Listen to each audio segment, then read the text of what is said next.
Krishna, Krishna Krishna, Hare Hare, Hare Rama, Rama Rama, Hare Hare.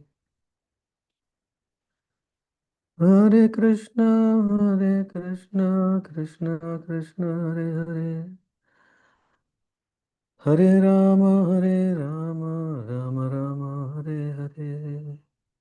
Hare Krishna, Hare Krishna, Krishna Krishna, Hare Hare. Hare Hare Rama, Rama Rama, Hare Hare. Hare Krishna, Krishna Krishna, Hare Hare. Hare Rama, Rama Rama, Hare Hare.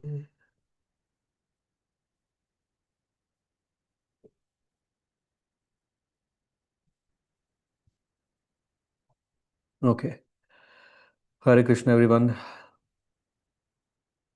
Wish you a very happy Gaur Purnima on the occasion of Lord Chaitanya's incarnation into this yuga. It's 540 years ago. The world has changed for all good, and we are blessed. We are touched by Sri Chaitanya Mahaprabhu's Sankirtan movement. We are touched by Sri Chaitanya Mahaprabhu's Krishna conscious preaching movement. And yeah, I was thinking, let's take some time to read here, read here for next 2 hours the glories of Lord Chaitanya Mahaprabhu.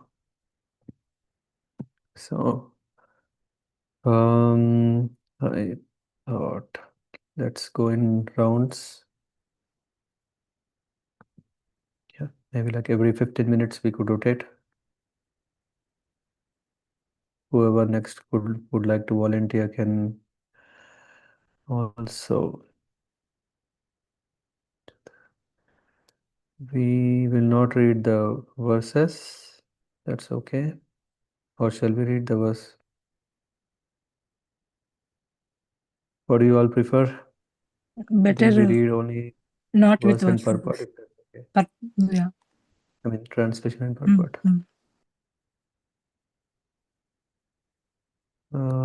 If you are talking,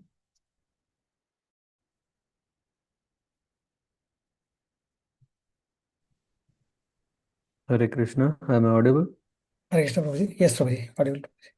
How shall we do it? Shall we read translation purport? Yes, Prabhuji.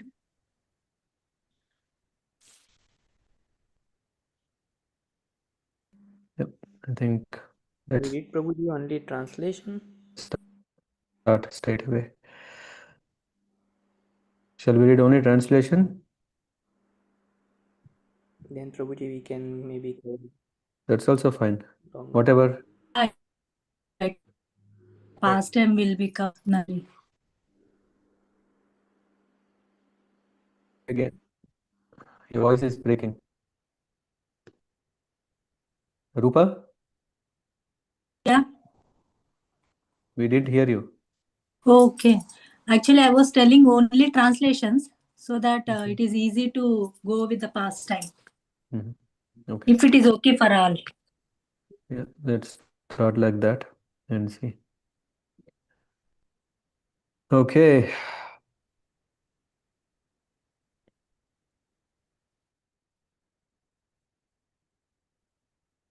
Jai Shri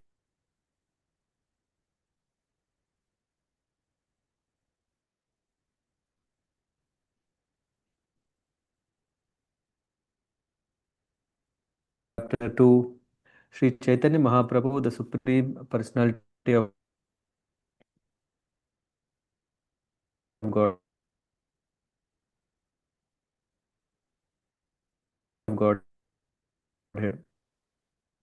Vibhav, నీ phone 1 second.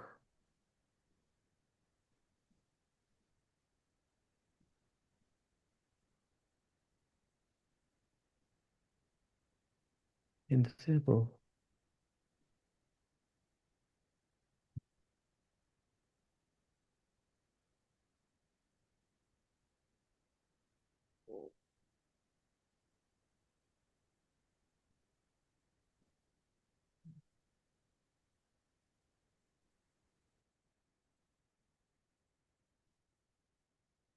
Let me know if it's better or if it's still breaking. I will join from a different network.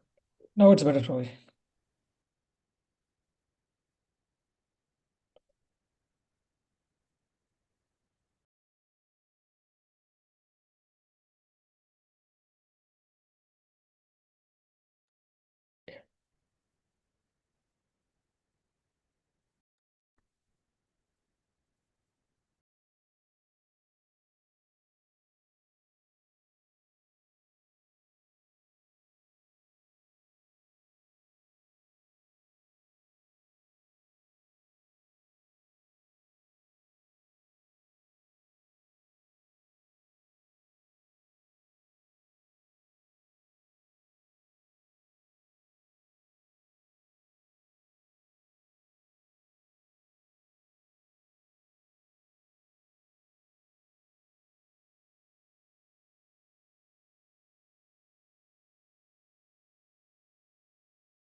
Personality of Godhead.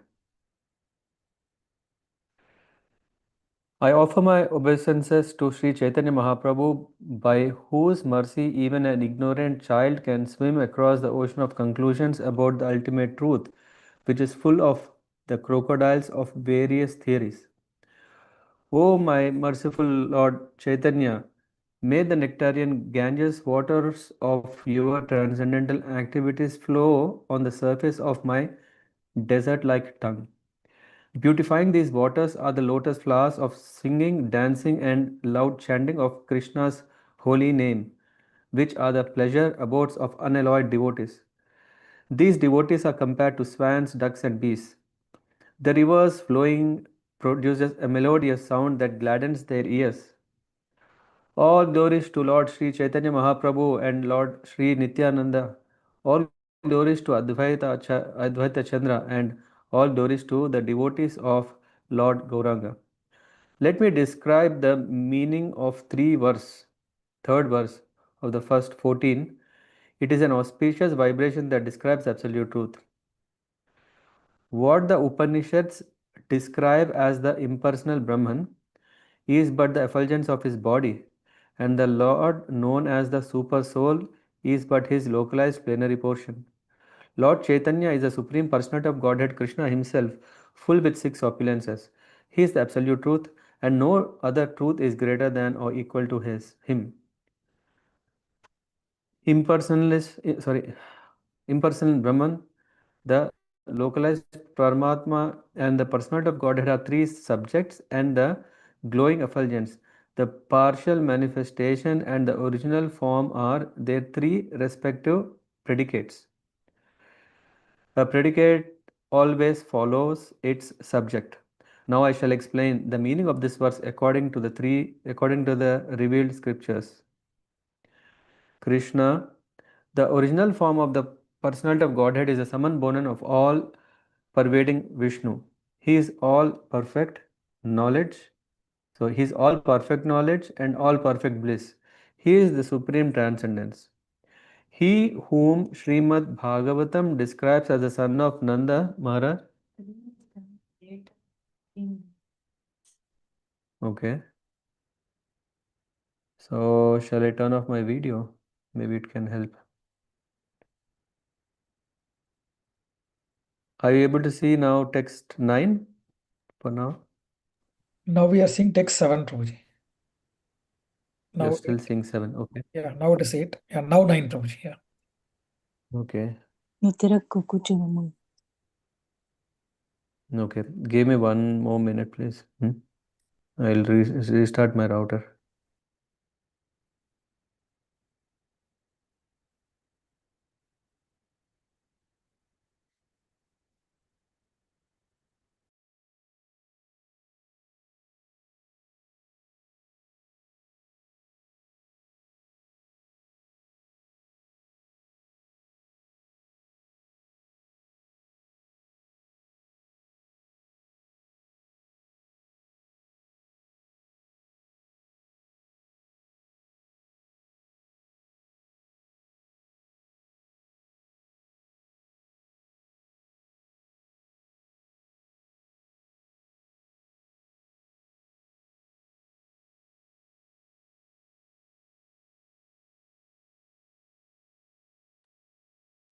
You're saying text 9? Yes, Prabhuji. Okay. I think there is still some lag, I guess. Maybe someone else can read, or anyway, I think let's try a couple of more minutes and see. Okay. So,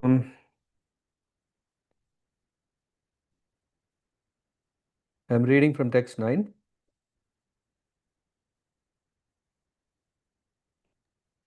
Yeah. He whom Srimad Bhagavatam describes as the son of Nanda Maharaj has descended to earth as Lord Chaitanya. In terms of his various manifestations, he is known in three features called the impersonal Brahman, the localized Paramatma, and the original personality of Godhead.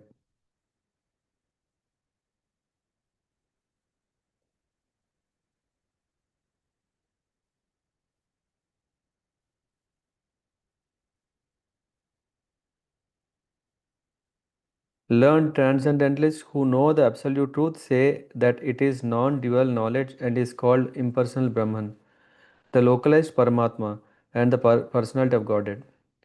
What the Upanishads call the transcendental impersonal Brahman is the realm of the glowing effulgence of the same Supreme Person.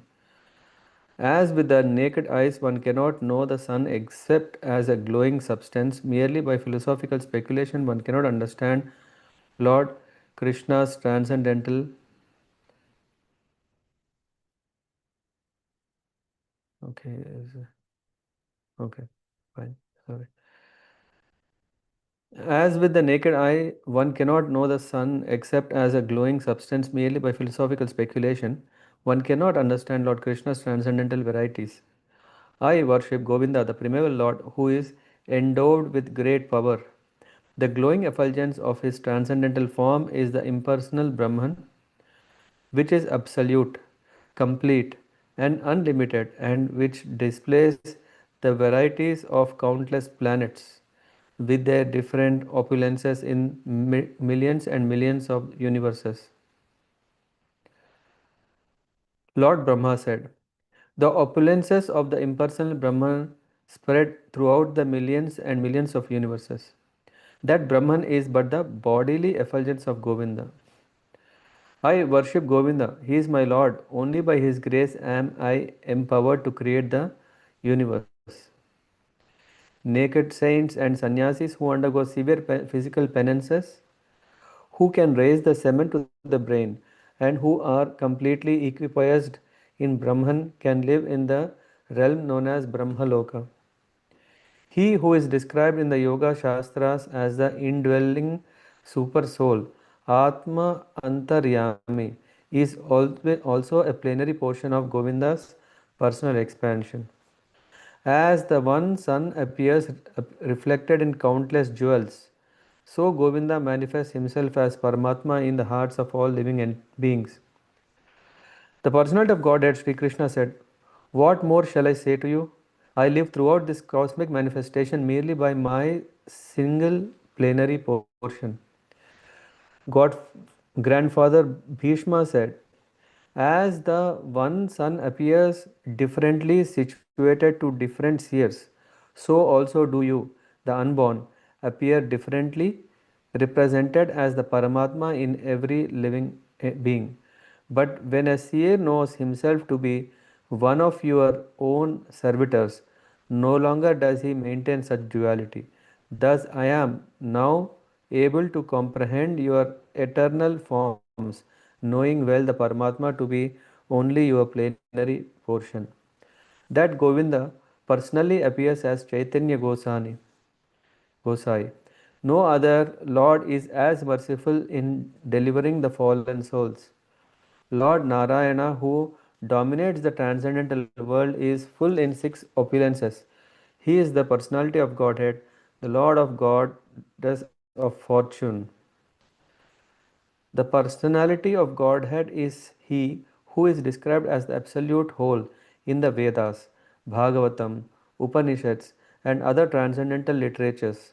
No one is equal to Him. Through their service, devotees see that personality of Godhead just as the denizens of heaven see the personality of the sun. Those who walk the paths of knowledge and yoga worship only Him, for it is Him they perceive as the impersonal Brahman and localized Paramatma. Thus, one may understand the glories of the Lord through different modes of worship, as the example of sun illustrates.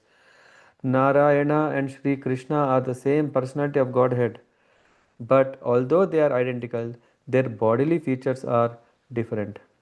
This personality of Godhead, Sri Krishna, has two hands and holds a flute, whereas the other, Narayana, has four hands with conch, wheel, mace, and lotus. O Lord of Lords, you are the seer of all creation. You are indeed everyone's dearest life. Are you not therefore my father Narayana?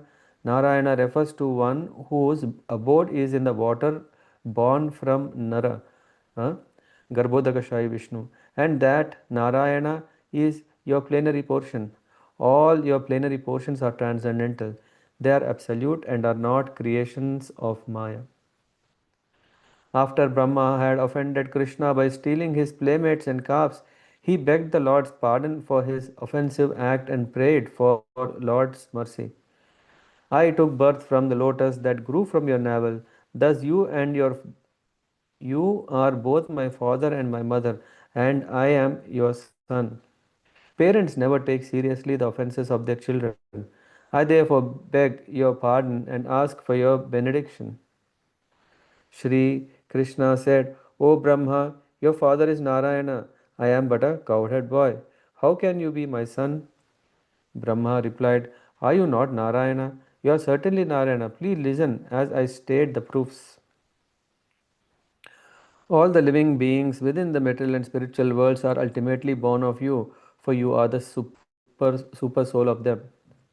As the earth is the original cause and shelter of all pots made of earth, so you are the ultimate cause and shelter of all living beings. The word Nara refers to the aggregate of all the living beings, and the word Ayana refers to the refuge of them all. You are therefore the original Narayana. This is one reason. Please listen as I state the second. The direct lords of the living beings are the Purusha incarnations, but your opulence and power are more exalted than others. Therefore, you are the primeval Lord, the original Father of everyone. They, the Purushas, are protectors of the universe by your power. Since you protect those who are the shelters of all living beings, you are the original Narayana. O my Lord, O Supreme Personality of Godhead, kindly hear my third reason. There are countless universes and fathomless transcendental Vaikunthas. Both in this material world and in the transcendental world, you see all the deeds of all living beings in the past, present, and future. Since you are the witness of all such deeds, you know the essence of everything. All the worlds exist because you oversee them. None can live, move, or have their being without your supervision. You oversee the wanderings of all living beings. For this reason also, you are the primeval Lord Narayana. Krishna said, Brahma, I cannot understand what you are saying. Lord Narayan is he who sits in the hearts of all living beings and lies down in the waters of Karana ocean. Brahma replied, "What I have said is true. The same Lord Narayan who lives on the waters and in the hearts of all living beings is but a plenary portion of you. The Karanadakashayi Vishnu, Garbhodakashayi, and Kshirodakashayi forms of Narayana all create in cooperation with the material energy. In this way, they are attached to Maya. These three Vishnus lying in the water are the super soul of everything. The super soul of all the universes is known as first Purusha. Garbhodakashayi Vishnu is the super soul of aggregate of living entities, and Kshirodakashayi Vishnu is the super soul of each individual living being. Superficially, we see that these Purushas have a relationship with Maya, but above them is the fourth dimension is above them in the fourth dimension is Lord Krishna, who has no contact with the material energy. In the material world, the Lord is designated as Virata, Hiranyagarbha, and Karana. But beyond these three designations, the Lord is ultimately in the fourth dimension. Although these three features of the Lord deal directly with the material energy, none of them are touched by it. They are all beyond illusion. This is the opulence of the Lord. Although situated in the material nature, he is never affected by the modes of nature. Similarly, those who have surrendered to him and fixed their intelligence upon him are not influenced by modes of nature. You are the ultimate shelter of these three plenary portions. Thus, there is not the slightest doubt that you are the primeval Narayana. The source of these three features is the Narayana in the spiritual sky. He is your Vilasa expansion, therefore, you are the ultimate Narayana. Therefore, according to the authority of Brahma, the Narayana, who is the predominating deity in the transcendental world, is but the Vilasa feature of Krishna. This has now been conclusively proved. The truth indicated in this verse, text 30, is the essence of Srimad Bhagavatam. This is the conclusion through synonyms applies everywhere. Okay.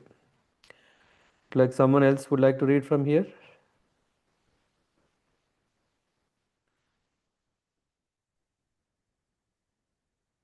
Yeah, I can. So, not knowing that Brahman, Paramatma, and Bhagavan are all features of Krishna, foolish scholars speculate in various ways. Because Narayana has 4 hands, whereas Krishna looks just like a man, they say that Narayana is the original God, whereas Krishna is but an incarnation. My voice is breaking. Then can anyone continue? Because I may continue. yeah, please, Prabhuji. From 62. In this way, their arguments appear in various forms, but poetry of Bhagavatam expertly refutes them all. Learned transcendentalists who know the absolute truth say that it is non-dual knowledge and is called impersonal Brahman, the localized Paramatma and the personality of Godhead. My dear brothers, kindly listen to the explanation of this verse and consider its meaning. The one original entity is known in his 3 different features. Maybe, Lord, Prabhuji, can you share the screen if you have the screen in your hand? yes, Mataji.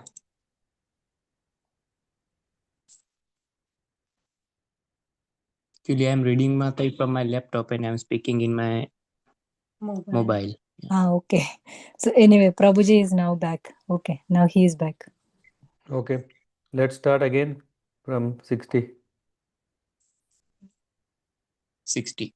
Not knowing that Brahman, Paramatma, and Bhagwan are all features of Krishna, foolish scholars speculate in various ways. Because Narayana has 4 hands, whereas Krishna looks just like a man, they say Narayana is the original God, whereas Krishna is but an incarnation. In this way, their argument appear in various forms, but the poetry of the Bhagavatam expertly refutes them all. Learned transcendentalists who know the absolute truth say that it is non-dual knowledge and is called impersonal Brahman, the localized Paramatma and the personality of Godhead. My dear brothers, kindly listen to the explanation of this verse and consider its meaning. The one original entity is known in features. Lord Krishna himself is the one undivided absolute truth, the ultimate reality. He manifests himself in three features as Brahman, Paramatma, and Bhagavan. The import of this verse has stopped you from arguing. Now listen to another verse of Srimad Bhagavatam. All these incarnations of Godhead are either plenary portions or parts of the plenary portions of the Purusha avatars.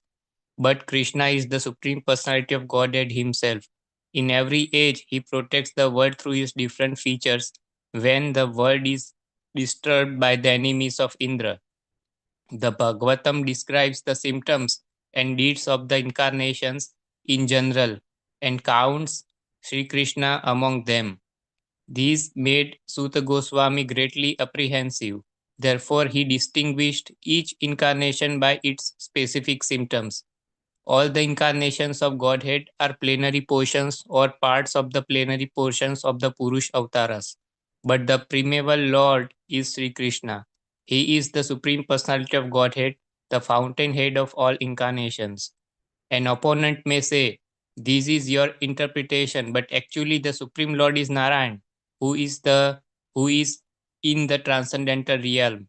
He, Narayana, incarnates as Lord Krishna. This is the meaning of the verse as I see it.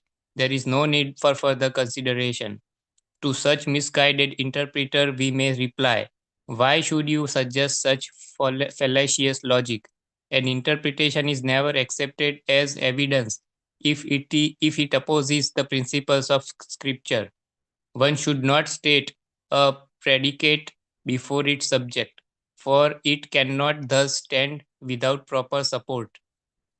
If I do not state a subject, I do not state a predicate. First I speak the former and then I speak the latter. The predicate of a sentence is what is unknown to the reader, whereas the subject is what is known to him. For example, we may say, this Vipra is a great learned man. In this sentence, the Vipra is the subject and the predicate is his erudition. The man's being Vipra is known, but his erudition is unknown. Therefore, the person is identified first and his erudition later. In the same way, all these incarnations were known, but whose incarnations they are was unknown. First, the word ite, these, establishes the subject, the incarnations. Then plenary portions of the Purusha avatars follows as the predicate. In the same way, when Krishna was first counted among the incarnations, specific knowledge about him was still unknown. Therefore, first the word Krishna appears as the subject, followed by the predicate, describing him as the original personality of Godhead. This establishes that Sri Krishna is the original personality of Godhead. The original personality of Godhead is therefore necessarily Krishna. Had Krishna been the plenary portion and Narayana the primeval Lord, the statement of Suta Goswami would have been reversed.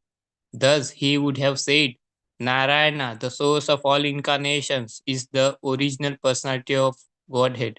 He has appeared as Sri Krishna. Mistakes, illusions, cheating, and defective perception do not occur in the sayings of the authoritative sages. You say something contradictory and become angry. When this is pointed out, your explanation has the defect of a misplaced predicate. This is an unconsidered adjustment. Only the personality of Godhead, the source of all other divinities, is eligible to be designated Swayam Bhagavan or the primeval Lord. When from one candle many others are lit, I consider that one the original.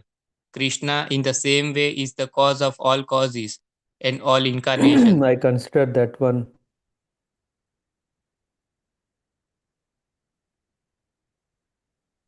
Yep. When from one candle many others are lit, I consider that one the original. Yep. Krishna, in the same way, is the cause of all causes and all incarnations. Please hear another verse to defeat all misinterpretations. Here in Srimad Bhagavatam, 10 subjects are described. The creation, first, the creation of the ingredients of the cosmos. Second, the creation of Brahma. Third, the maintenance of the creation. Fourth, special favor given to the faithful. Fifth, impetuses for activity. Six, prescribed duties for law abiding men. Seven, a description of the incarnations of the Lord. 8. The winding up of the creation. Ninth, liberations from gross and subtle material existence. And 10th, the ultimate shelter, the Supreme Personality of Godhead. The 10th item is the shelter of all others. To distinguish this ultimate shelter from the other 9 subjects, the Mahajans have described these 9 directly or indirectly through the prayers or direct explanations. To know distinctly the ultimate shelter of everything that be, I have described the other 9 categories. The cause for the appearance of these 9 is rightly called their shelter. The personality of Godhead, Sri Krishna, is the shelter and abode of everything. All the universes rests in his body. The 10th canto of Srimad Bhagavatam reveals the 10th object, the Supreme Personality of Godhead, who is the shelter of all surrendered souls. He is known as Sri Krishna and he is the ultimate source of all the universes. Let me offer my obeisances unto him. One who knows the real features of Sri Krishna and his 3 different energies cannot remain ignorant about him. The personality of Godhead, Sri Krishna, enjoys himself in 6 primary expansions. His 2 manifestations are Prabhava and Vaibhava. His incarnations are of 2 kinds, namely partial and empowered. He appears in 2 ages, childhood and boyhood. The personality of Godhead Sri Krishna, who is eternally an adolescent, is the primeval Lord, the source of all incarnations. He expands himself in these 6 categories of forms to establish his supremacy throughout the universe. In these 6 kinds of forms, there are innumerable varieties. Although they are many, they are all one. There is no difference between them. The Chit Shakti, which is called Swarup Shakti or Antaranga Shakti, displays many varied manifestations. It sustains the kingdom of God and its paraphernalia. The external energy called Maya Shakti is the cause of innumerable universes with varied material potencies. The marginal potency, which is between these two, consists of the numberless living entities. These are the 3 principal energies which have unlimited categories and subdivisions. These are the principal manifestations and expansions of the personality of Godhead and his 3 energies. They are all emanations from Sri Krishna, the transcendence. They have their existence in him. Although the 3 Purushas are the shelter of all the universes, Lord Krishna is the original source of the Purushas. Thus, the personality of Godhead Sri Krishna is the original primeval Lord, the source of all other expansions. All the revealed scriptures accept Sri Krishna as the Supreme Lord. Krishna, who is known as Govind, is the supreme controller. He has an eternal blissful spiritual body. He is the origin of all. He has no other origin, for he is the prime cause of all causes. You know all conclusions of the scriptures very well. You create these logical arguments just to agitate me. That same Lord Krishna, the fountainhead of all incarnation, is known as the son of the king of Raj. He has descended personally as Lord Sri Chaitanya Mahaprabhu.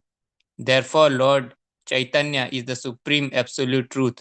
To call him Kshirodakshai Vishnu does not add to his glory. But such words from the lips of a sincere devotee cannot be false. All possibilities abide in him, for he is the primeval Lord. All other incarnations are situated in potential form in the original body of the primeval Lord.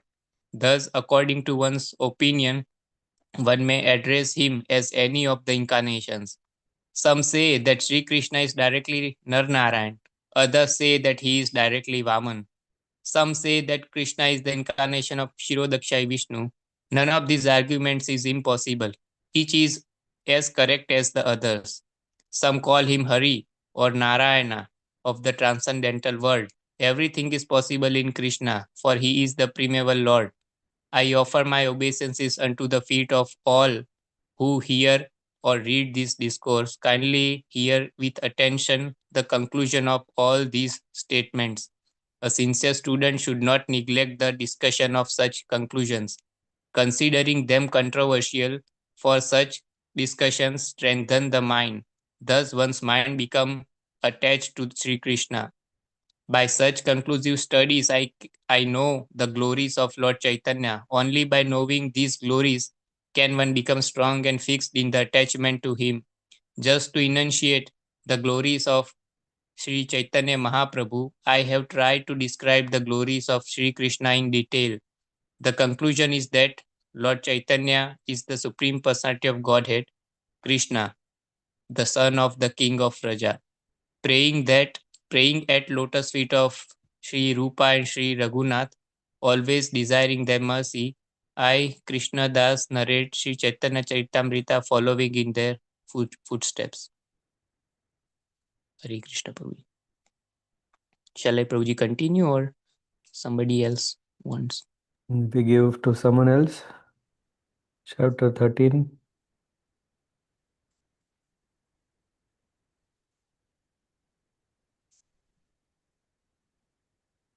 Rupa, you want to try now if network is good or? Yeah, I can try. Let's see. Can you able to hear me nicely? Mm-hmm. Yeah. The advent of Lord Chaitanya Mahaprabhu. I wish the grace of Lord Chaitanya Mahaprabhu, by whose mercy even one who is fallen can describe the pastimes of the Lord. All glories to Sri Krishna Chaitanya Mahaprabhu. All glories to Advaita Acharya. All glories to Lord Nityananda Prabhu. All glories to Gadadhara Prabhu. All glories to Shivasa Thakura. All glories to Mukunda Prabhu and Vasudeva Prabhu. All glories to Haridas Thakura.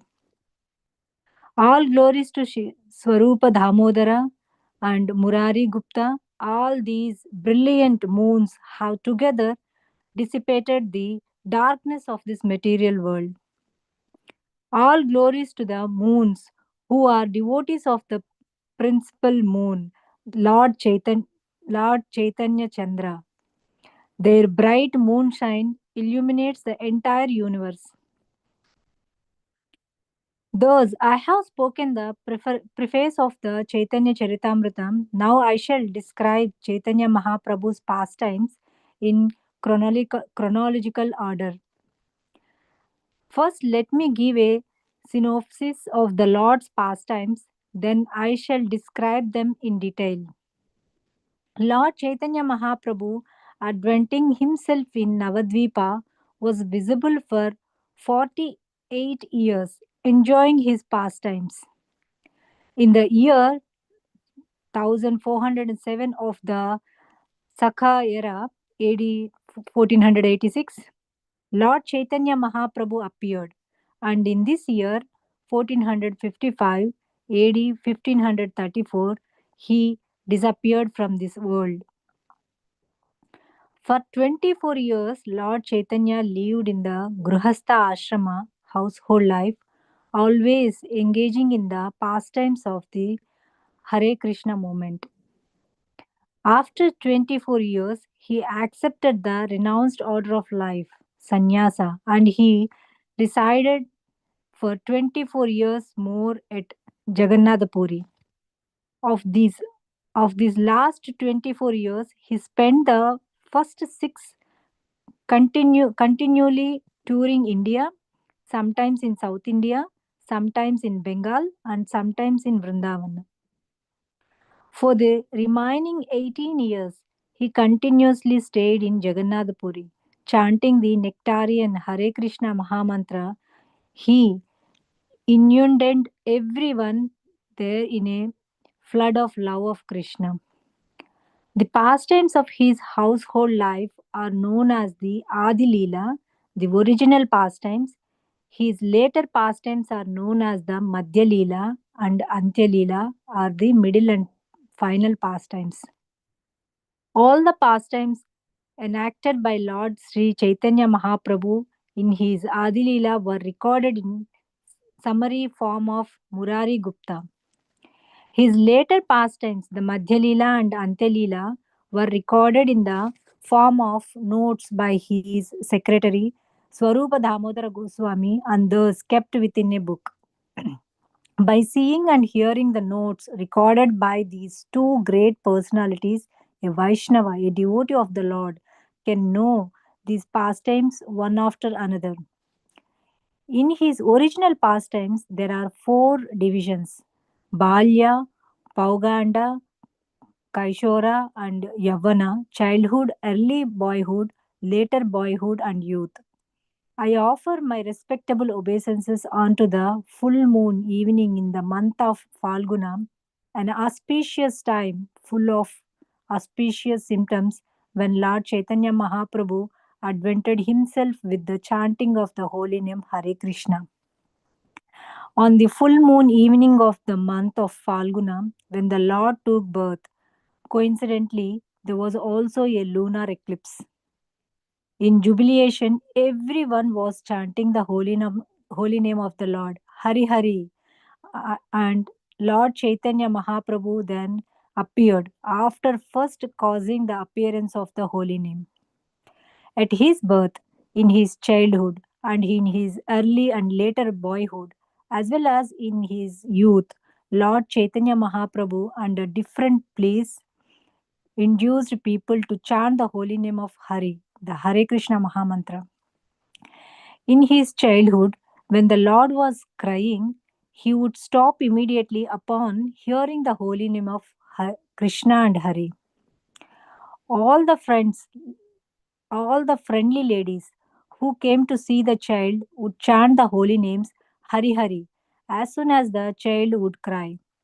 When all the ladies saw this fun, they enjoyed laughing and called the Lord Gaurahari. From then on, Gaurahari became another of his name. His childhood lasted until the date of Hatakadi, the beginning of his education, and his age from the end of his childhood until he married is called Pauganda. After his marriage, his youth began, and in his youth, he induced everyone to chant the Hare Krishna Mahamantra anywhere, everywhere. During his Pauganda age, he became a serious student and also taught disciples in this way. He used to explain the holy name of Krishna everywhere. When teaching a course in grammar, Vyakarana, and explaining it with notes, Sri Chaitanya Mahaprabhu taught his disciples about the glories of Lord Krishna. All explanations culminated in Krishna, and his disciples would understand them very easily.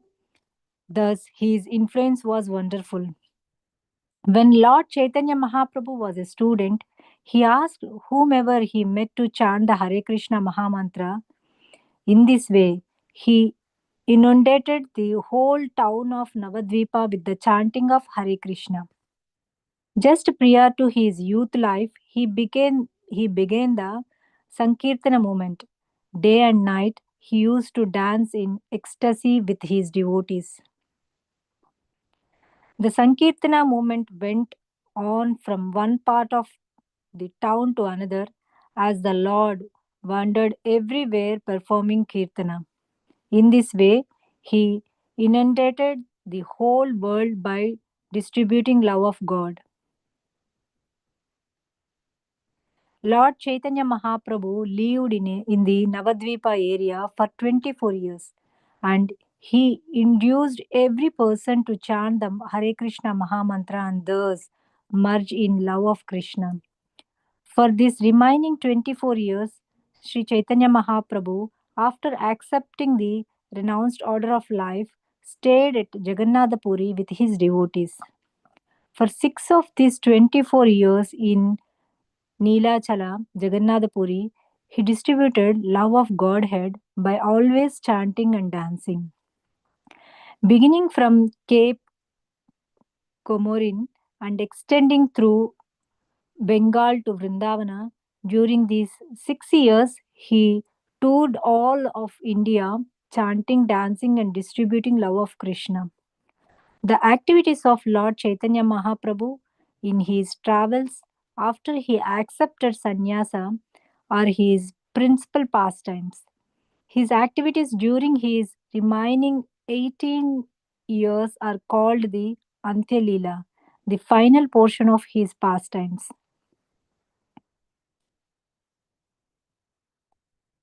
Yep. Anyone Yeah. want to read from here?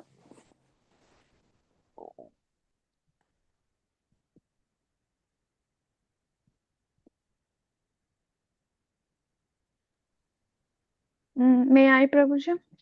Yep. From 37. Okay. The activities of Lord Chaitanya Mahaprabhu in his travels after he accepted sannyas are his principal pastimes. His activities during his remaining 18 years are called the Antya Leela, or the final portion of his pastimes. For 6 of the 18 years, he continuously stayed in Jagannath Puri. He regularly performed kirtan, inducing all the devotees to love Krishna simply by chanting and dancing. For the remaining 12 years he stayed in Jagannath Puri. He taught everyone how to taste the transcendental, mellow ecstasy of love of Krishna by tasting it himself. Day and night, Lord Chaitanya Mahaprabhu felt separation from Krishna. Manifesting symptoms of this separation, he cried and talked very inconsistently like a madman. As Srimati Radharani talked inconsistently when she met Uddhava, so also Sri Chaitanya Mahaprabhu relished, but both day and night, such ecstatic talk in the mood of Srimati Radharani. The Lord used to read the books of Vidyapati, Jayadev, and Chandidas, relishing their songs with his confidential associates like Sri Ramananda Roy and Swarup Damodar Goswami. In the separation from Krishna, Sri Chaitanya Mahaprabhu relished all these aesthetic activities and thus he fulfilled his own desires. The pastimes of Lord Chaitanya Mahaprabhu are unlimited. How much can a small living entity elaborate about those transcendental pastimes? If Sheshanag Ananta personally were to make the pastimes of Lord Chaitanya into sutras, even with his thousands of mouths, there is no possibility that he could find their limit. Devotees like Sri Swarup Damodar and Murari Gupta have recorded all the principal pastimes of Lord Chaitanya in the form of notes after deliberate consideration. The notes kept by Sri Swarup Damodar and Murari Gupta are the basis of this book. Following those notes, I write off all the pastimes of the Lord. The notes have been described elaborately by Vrindavan Das Thakur. Srila Vrindavan Das Thakur, the authorized writer of the pastimes of Sri Chaitanya Mahaprabhu, is as good as Srila Vyasadeva. He has described the pastime in such a way as to make them sweeter and sweeter. Being afraid of his books becoming too voluminous, he left some places without vivid descriptions. I shall try to fill those places as far as possible. The transcendental pastimes of Lord Chaitanya have actually been relished by Srila Vrindavan Das Thakur. I am simply trying to chew the remnants of food left by him. My dear devotees of Lord Chaitanya, let me now write a synopsis of the Adi Leela. I write of these pastimes in brief because it is not possible to describe them in full. To fulfill a particular desire within his mind, Lord Krishna, Rajendra Kumar, decided to descend to to this planet after mature contemplation. Lord Krishna therefore first allowed his family of superiors to descend to the earth. I shall try to describe them in brief because it is not possible to describe them fully. Lord Sri Krishna, before appearing as Lord Chaitanya, requested these devotees to precede him. Sri Sachi Devi, Jagannath, Mishra, Madhavendra Puri, Keshava Bharati, Ishwar Puri, Advaita Acharya, Srivas Pandit, Acharya Ratna, Vidyanidhi, and Thakur Haridas. There was also Sri Upendra Mishra, a resident of the district of Srihat. He was a great devotee of Lord Vishnu, a learned scholar, a rich man, and a reservoir of all qualities, good qualities. Upendra Mishra had 7 sons who were all saintly and most influential.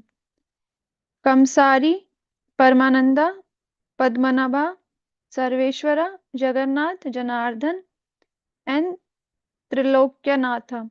Jagannath Mishra, the fifth son, decided to reside on the bank of the Ganges at Nadia. Jagannath Mishra was designated as Purandara, exactly like Nand Maharaj and Vasudev. He was an ocean of all good qualities. His wife Srimati Sachi Devi was a chaste woman highly devoted to her husband. Sachi Devi's father's name was Nilambara and his surname was Chakravarti. In Radha Desh, the part of Bengal where the Ganges is not visible, Nityananda Prabhu, Gangadas Pandit, Murari Gupta, and Mukunda took birth. Lord Krishna Vrajendra Kumar first caused countless devotees to appear, and at last he appeared himself. Before the appearance of Lord Chaitanya Mahaprabhu, all the devotees of Navdeep used to gather in the house of Advaita Acharya. In these meetings of the Vaishnavas, Advaita Acharya used to recite the Bhagavad Gita and Srimad Bhagavatam, decrying the paths of the philosophical speculation and fruitive activity and establishing the super excellence of devotional service. In all the revealed scriptures of Vedic culture, devotional service to Lord Krishna is explained throughout. Therefore, devotees of Lord Krishna do not recognize the processes of philosophical speculation, mystic yoga, unnecessary austerity, and so called religious rituals. They do not accept any process but devotional service. In the house of Advaita Acharya, all the Vaishnavas took pleasure in always talking of Krishna, always worshipping Krishna, and always chanting the Hare Krishna Mahamantra. But Sri Advaita Acharya Prabhu felt pained to see all the people without Krishna consciousness simply merging in material sense enjoyment. Seeing the condition of the world, he began to think seriously of how all these people could be delivered from the clutches of Maya.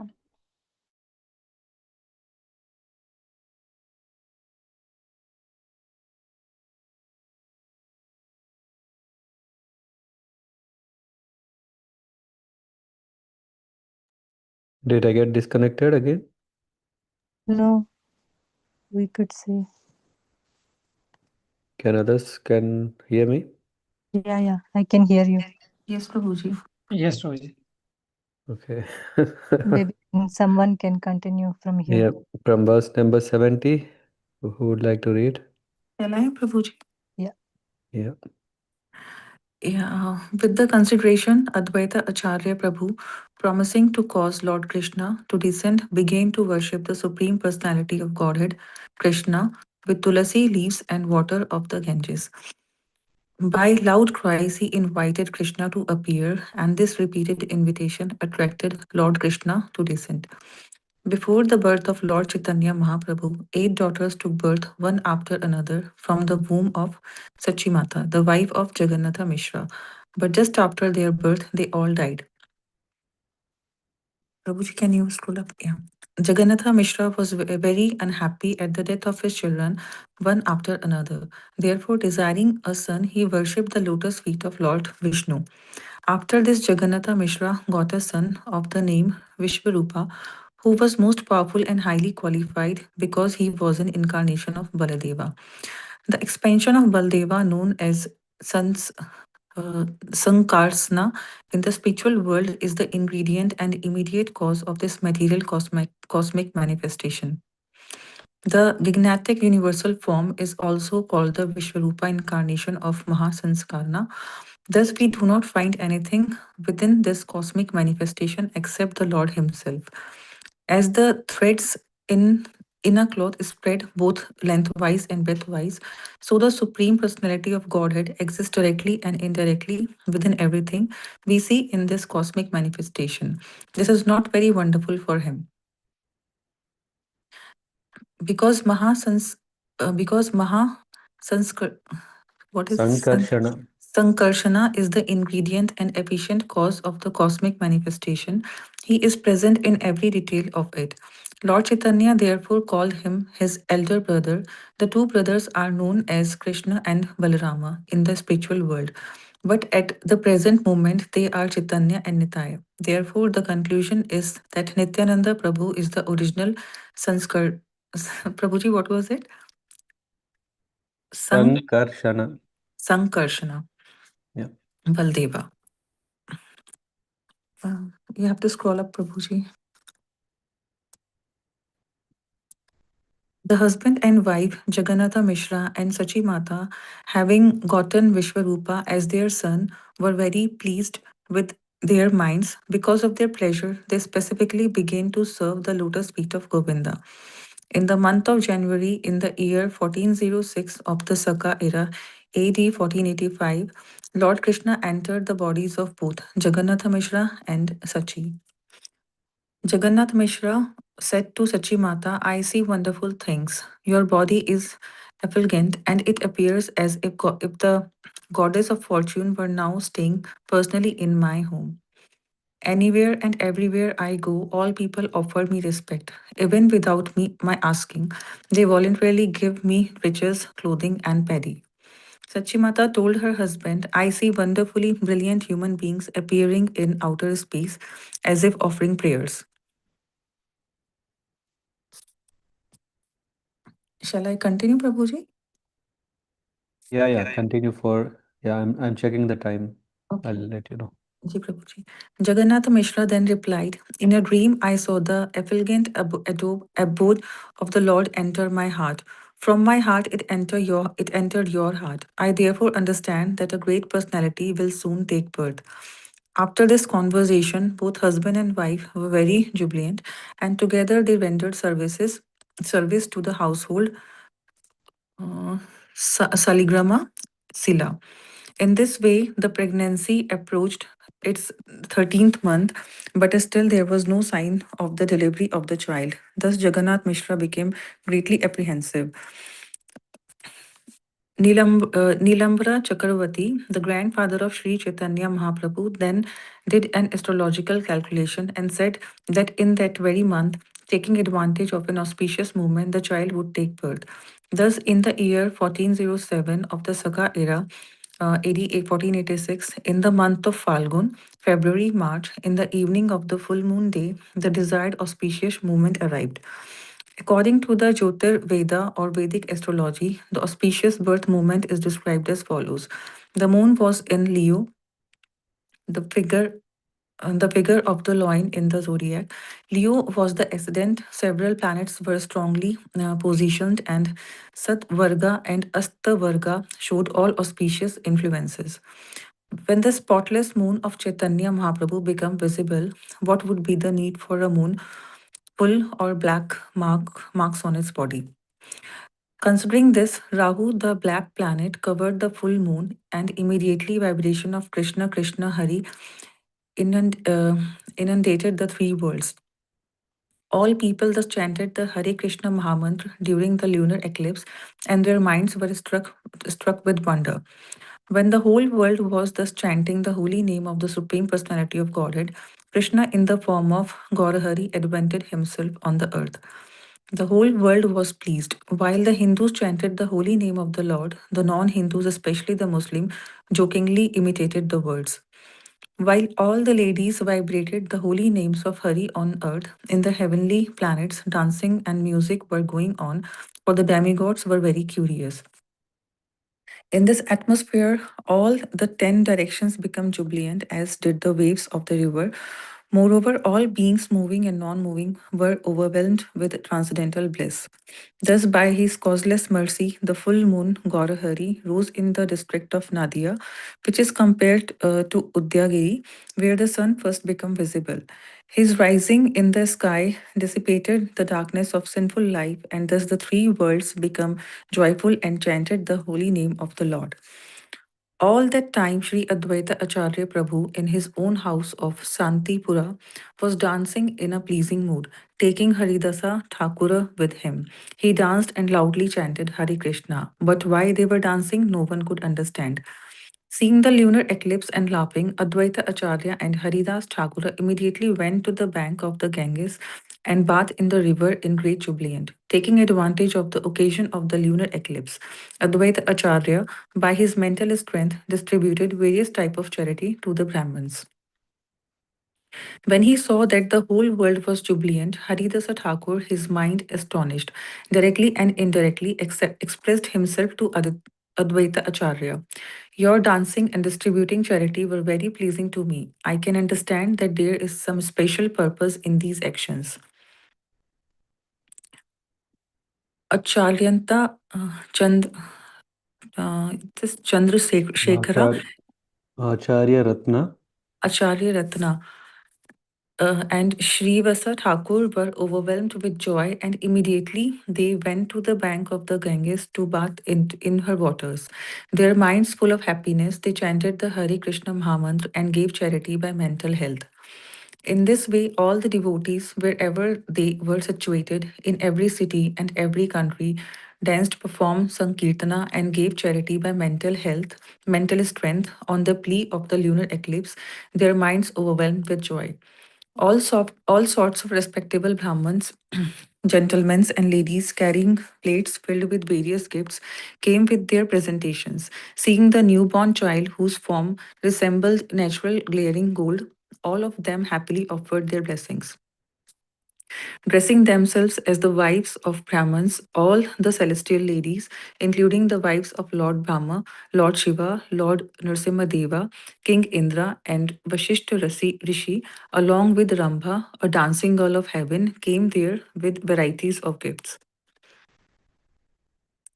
In outer space, all the demigods, including the inhabitants of Gandharvaloka, Siddhaloka, and Charanloka.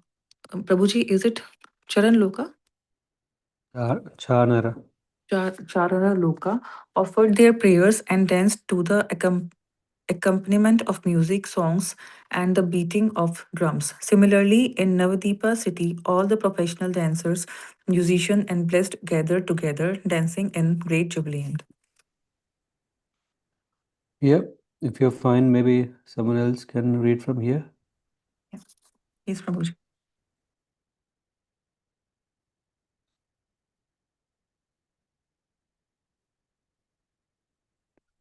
Or maybe Chitramali Mataji, if your network is good, you want to finish? Yes, Prabhuji.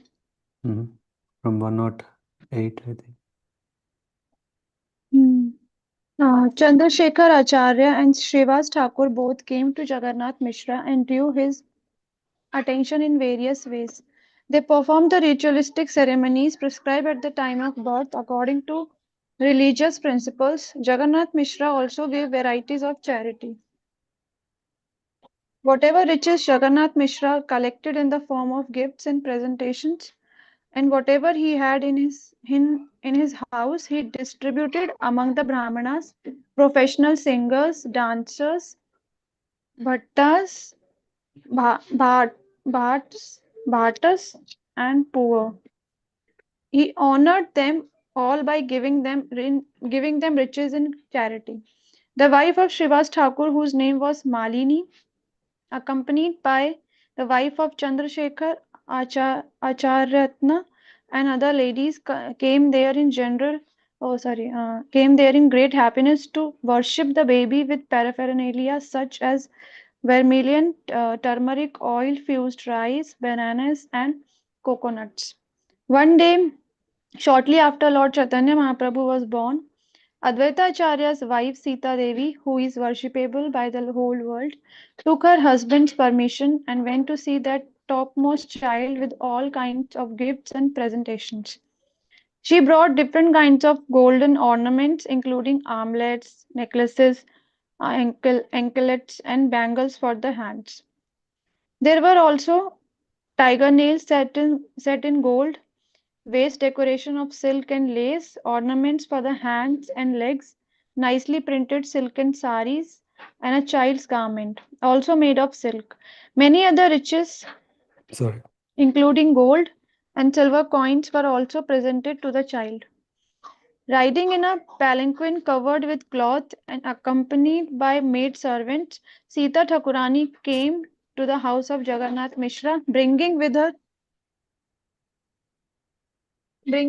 many auspicious articles such as fresh grass, paddy, goro chana, turmeric, kumkum, and sandalwood. All these presentations filled a large basket.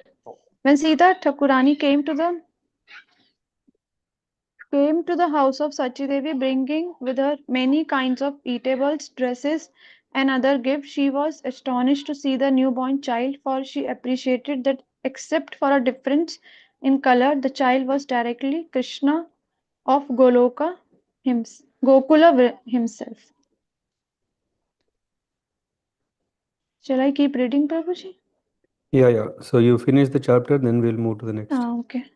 Seeing the transcendental bodily effulgence of the child, each of his nicely constructed limbs full of auspicious signs and resembling a form of gold, Sita Thakurani was very pleased, and because of her maternal affection, she felt as if her heart was melting. She blessed the newborn child by placing fresh grass and paddy on his head and saying, "May you be blessed with a long duration of life." But being afraid of ghosts and witches, she gave the child the name Nimai. On the day the mother and son bathed and left the maternity home, Sita Thakurani gave them all kinds of ornaments and garments, and then also honored Jagannath Mishra. Then Sita Thakurani, being honored by Mother Sachi Devi and Jagannath Mishra, was greatly happy with her mind, and thus she returned home. In this way, Mother Sachidevi and Jagannath Mishra, having obtained a son who was the husband of Goddess of Fortune, had all their desires fulfilled. Their house was always filled with riches and grains. As they saw the beloved body of Sri Chaitanya Mahaprabhu day after day, their pleasure increased. Jagannath Mishra was an ideal Vaishnava. He was peaceful, restrained in sense gratification, pure and controlled. Therefore, he had no desire to enjoy material opulence. Whatever money came because of the influence of his transcendental son, he gave it in charity to the Brahmanas for the satisfaction of Vishnu. After calculating the birth moment of Lord Chaitanya's Mahaprabhu, Nilambara Chakravarti privately said to Jagannath Mishra that he saw all the different symptoms of a great personality in both the body and birth moment of the child. Thus, he understood that in the future this child would deliver all the three worlds. In this way, Lord Chaitanya Mahaprabhu, out of his causeless mercy, made his advent in the house of Sachi Devi. Lord Chaitanya is very merciful to anyone who hears this narration of his birth, and thus such a person attains the lotus feet of the Lord. Anyone who attains a human body but doesn't take to the cult of Sri Chaitanya Mahaprabhu is baffled in his opportunity. Amrita Dhuni is a flowing river of the nectar of devotional service. If after getting a human body one drinks the water in a poison pit of material happiness instead of the water of such a river, it would be better for him not to have lived but to have died long ago. Taking on any head as my own property the lotus feet of Sri Chaitanya Taking Mahaprabhu, on taking on taking my on, my taking head. on, okay, taking on my head as my own property the lotus feet of Sri Chaitanya Mahaprabhu, Nityananda Prabhu, Acharya Advaita, Swarup Damodar, Rup Goswami, and Raghunath Das Goswami, I, Krishna Das Kaviraj Goswami, have thus described the advent of Sri Chaitanya Mahaprabhu. Hare Krishna. Hare Krishna. Get ready. Who is going to read next? Hare Krishna Prabhuji. Okay, then Okay. Who is reading? Hare Krishna. I think somebody also spoke. I don't know who. No, Mataji, maybe I can follow you. Please go ahead, Mataji. Anyway, everyone gets chance, so just see who would like to read. Okay, Prabhuji. Shall I or Yes, Mataji, please, Mataji. I will follow you, Mataji. Okay. okay, Prabhuji, Mhm. thank you. After converting into Vaishnavas, all the residents of Varanasi who were headed by the sannyasis, and after completely educating and instructing Sanatana Goswami there, Sri Chaitanya Mahaprabhu returned to Jagannath Puri. All glories to Lord Chaitanya, all glories to Lord Nityananda, all glories to Advaita Chandra, and all glories to all the devotees of Lord Chaitanya. Lord Chaitanya Mahaprabhu instructed Sri Sanatana Goswami in all the conclusions of devotional service for 2 consecutive months. For as long as Sri Chaitanya Mahaprabhu was in Varanasi, Paramananda Kirtaniya, who was a friend of Chandrasekhara's, chanted the Hare Krishna Mahamantra and other songs to Sri Chaitanya Mahaprabhu in a very humorous way. When the Mayavadi sannyasis at Varanasi criticized Sri Chaitanya Mahaprabhu, the Lord's devotees became very much depressed. To satisfy them, Sri Chaitanya Mahaprabhu showed his mercy to the sannyasis. In the 7th chapter of the Adi Leela, I have already elaborately described Sri Chaitanya Mahaprabhu's deliverance of the sannyasis at Varanasi, but I shall briefly repeat it in this chapter. When the Mayavadi sannyasis were criticizing Sri Chaitanya Mahaprabhu anywhere and everywhere in Varanasi, the Maharashtrian Brahmana, hearing this blasphemy, began to think about this unhappily. The Maharashtrian Brahmana thought, whoever closely sees the characteristics of Sri Chaitanya Mahaprabhu immediately realizes his personality and accepts him as the Supreme Lord. If by some means I can assemble all the sannyasis together, they will certainly become his devotees after seeing his personal characteristics. I shall have to reside at Varanasi the rest of my life. If I do not try to carry out this plan, I shall certainly continue to suffer mental depression. Thinking like this, the Maharashtrian Brahmana extended an invitation to all the sannyasis of Varanasi. After doing this, he finally approached Sri Chaitanya Mahaprabhu to extend him an invitation. At this time, Chandrasekhara and Tapana Mishra both heard blasphemous criticism against Sri Chaitanya Mahaprabhu and felt very unhappy. They came to Sri Chaitanya Mahaprabhu's lotus feet to submit a request. They submitted their request, and Sri Chaitanya Mahaprabhu, seeing his devotees' unhappiness, decided to turn the minds of the Mayavadi sannyasis. While Sri Chaitanya Mahaprabhu was seriously considering meeting with the Mayavadi sannyasis, the Maharashtrian Brahmana approached him and extended an invitation. The Brahmana submitted his invitation with great humility, and he touched the lotus feet of Sri Chaitanya Mahaprabhu. Sri Chaitanya Mahaprabhu accepted his invitation, and the next day, after finishing his noontime activities, he went to the Brahmana's house. I have already described Sri Chaitanya Mahaprabhu's deliverance of the Mayavadi sannyasis in the 7th chapter of the Adi Leela.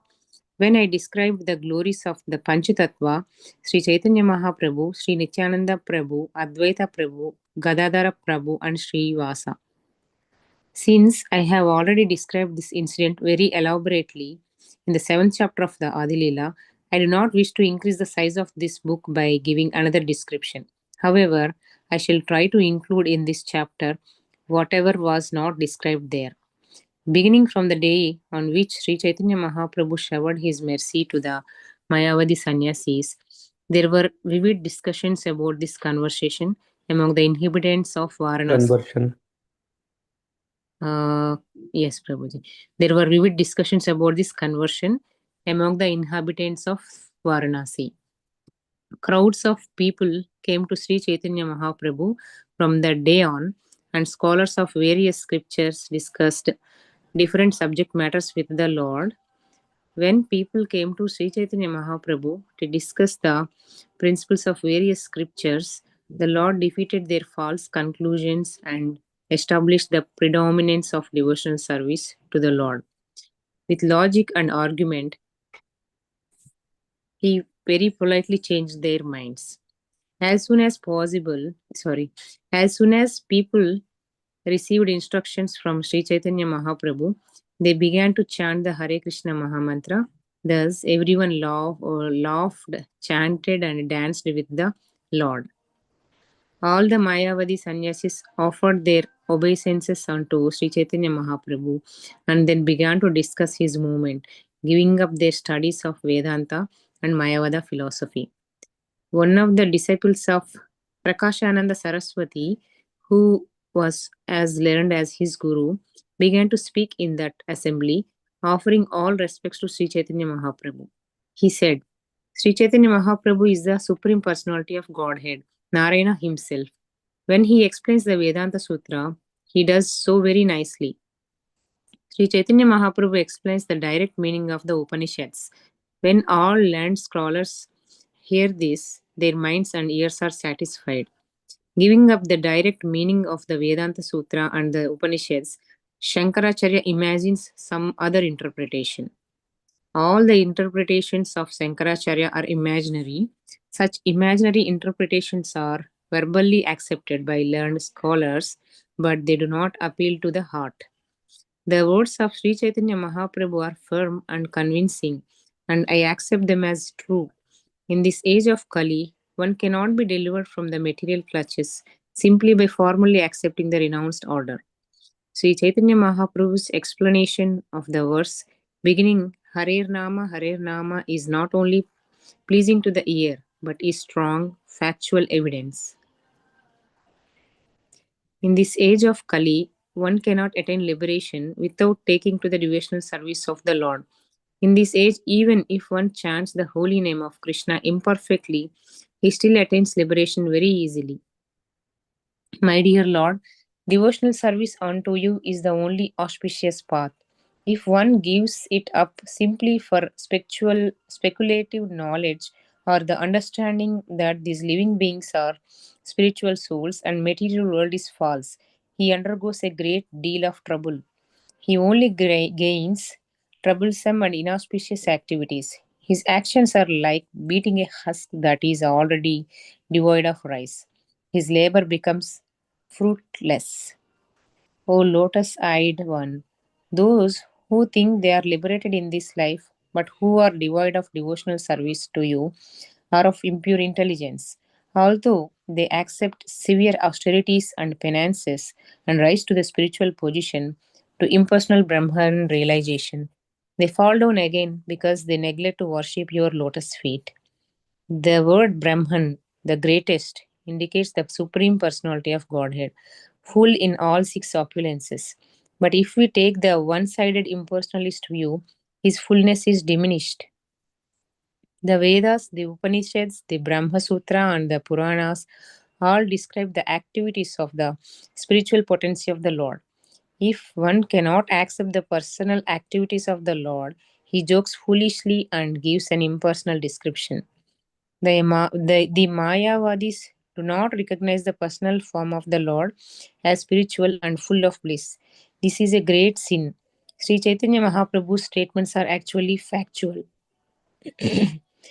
O Supreme One, the transcendental form I am now seeing is full of transcendental bliss. If it is not contaminated by the external energy, it is full of effulgence. My Lord, there is no better understanding of you than this. You are the Supreme Soul and the creator of this material world, but you are not connected with this material world. You are completely different from the created form and variety. I sincerely take shelter of that form of yours, which I am now seeing. This form is the original source of all living beings and their senses. Yeah. So, shall we ask Satish Prabhu Mataji? Yes, From here. Prabhuji. Thank you, Prabhuji. Hare Krishna Prabhuji. Lord Sri Krishna, the Supreme Personality of Godhead, is the cause of all causes. He is past, present, and future, and he is the movable and immovable. He is the greatest and the smallest, and he is visible and directly experienced. He is celebrated in the Vedic literature. Everything is Krishna, and without him, there is no existence. He is the root of all understanding, and he is that which is understood by all words. O most auspicious one, for our benefit, we enable our worship of you by manifesting your transcendental form, which you show to us in our meditation. We offer our respectful obeisances unto you, the Supreme Person, and we worship you, who impersonates, whom impersonalists do not accept due to their poor fund of knowledge. Thus, they are liable to descend into a hellish condition. Fools disrespect me because I appear like a human being.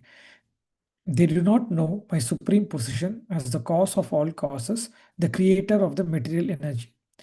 Those who are envious of my form, who are cruel and mischievous, and the lowest among men, are perpetually cast by me into hellish existence in various demonic species of life. Not accepting the transformation of energy, Sripada Sankaracharya has tried to establish the theory of illusion under the plea that Vyasadeva has made a mistake. Sripada Sankaracharya has given us interpretation and imaginary meaning. It does not actually appeal to the mind of any sane man. He has done this to convince the atheists and bring them under his control. The atheists, headed by Mayavadi philosophies, do not care for liberation or Krishna's mercy. They simply continue to put forward false arguments and counter theories to atheistic philosophy, not considering or engaging in spiritual matters. The conclusion is that the most important the conclusion is that the import of Vedanta Sutra is covered by the imaginary explanation of Sankaracharya. Whatever Sri Chaitanya Mahaprabhu has said is perfectly true. Whatever meaning Sri Chaitanya Mahaprabhu gives is perfect. Any other interpretation is only a distortion. After saying this, the disciple of Prakasananda Saraswati began to chant the holy name of Krishna. Hearing this, Prakasananda Saraswati made the following statement. Prakasananda Saraswati said, Sankaracharya was very eager to establish the philosophy of monoism. Therefore, he explained the Vedanta Sutra and Vedanta philosophy in a different way to support monoistic philosophy. If one accepts the personality of Godhead, the philosophy that maintains that God and the living entity are one cannot be established. Therefore, Sankaracharya argued against and refuted all kinds of revealed scriptures.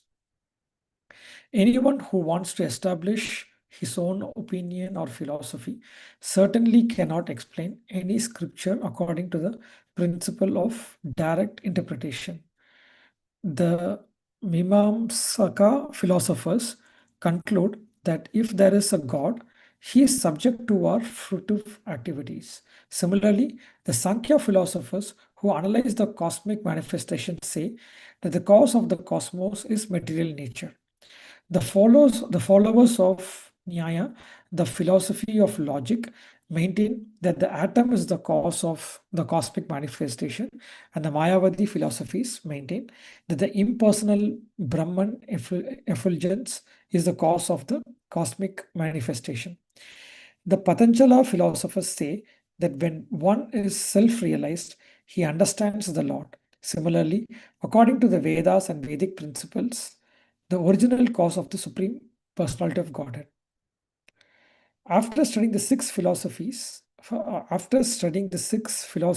theses, Vyasadeva completely summarized them all in the aphorisms of Vedanta philosophy. According to Vedanta philosophy, the absolute truth is a person. When the word nirguna without qualities is used, it is to be understood that the Lord has attributes that are totally spiritual. Of the philosophers mentioned, none really cares for the Supreme Personality of Godhead, the cause of all causes. They are always busy refuting the philosophical theories of others and establishing their own. By studying the six philosophical theories, one cannot reach the absolute truth.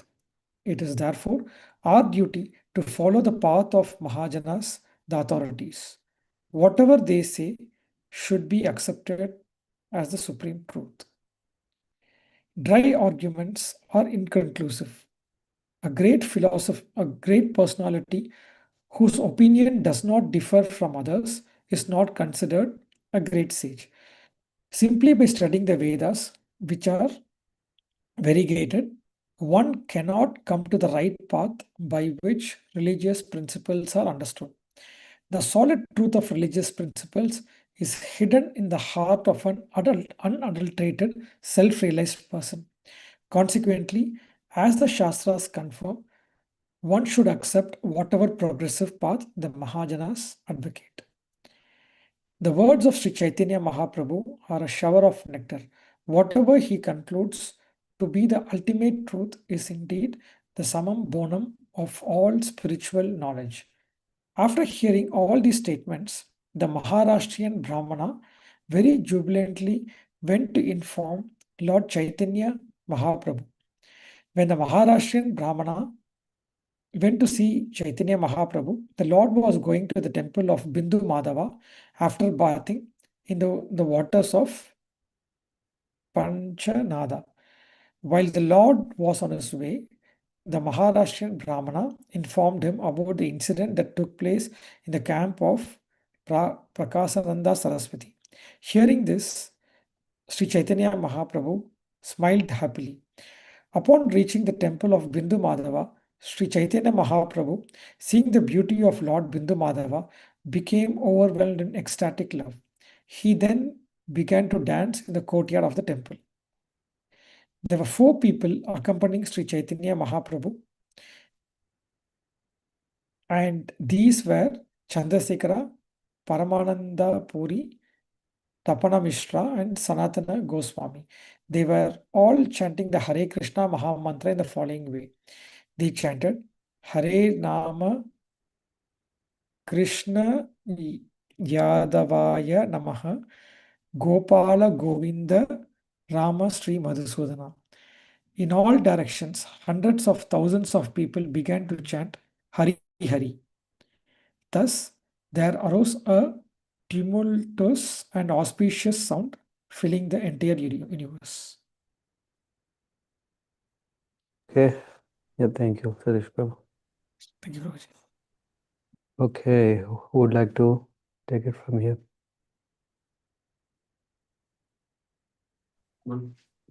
I can. Who's that? Pragati. Okay. Uh, when Prakashananda Saraswati, who was staying nearby, heard this tumultuous chanting of the Hare Krishna Mahamantra, he and his disciples immediately came to see the Lord.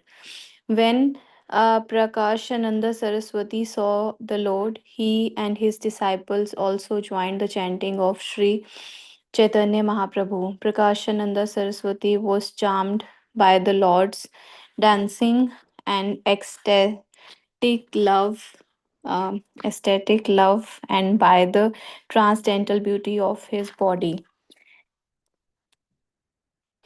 Ecstatic spiritual transformation began to take place in the Lord's body. His body trembled and his voice faltered. He perspired, turned pale, and wept a constant flow of tears, which wet all the people standing there.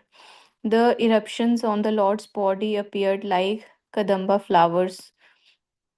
All the people were astonished to see the Lord's jubilation and humility and to hear him talk in ecstasy.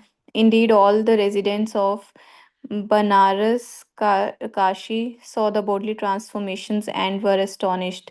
When Sri Chaitanya Mahaprabhu regained his external consciousness, he saw that many Mayavadi sannyasis and other people were gathered there. He therefore suspended his dancing for the time being. After stopping the Kirtana, Sri Chaitanya Mahaprabhu, who is a great example of humility, offered prayers onto the feet of Prakash Nanda Saraswati. At this, Prakash Nanda Saraswati immediately came forward and clasped the Lord's lotus feet. When Prakash Nanda Saraswati caught hold of the Lord's lotus feet, the Lord said, "My dear sir, you are the spiritual master of the whole world. Therefore, you are most worshipable. As far as I am concerned, I am not even on the level of the disciple of your disciple, of the yeah disciple of your disciple." Sri Chaitanya Mahaprabhu continued, "You are great spiritually advanced personality, and therefore you cannot worship a person like me. I am far inferior. If you do so, my spiritual power will be diminished, for you are as good as the impersonal Brahman. My dear sir, for you everyone is on the level of impersonal."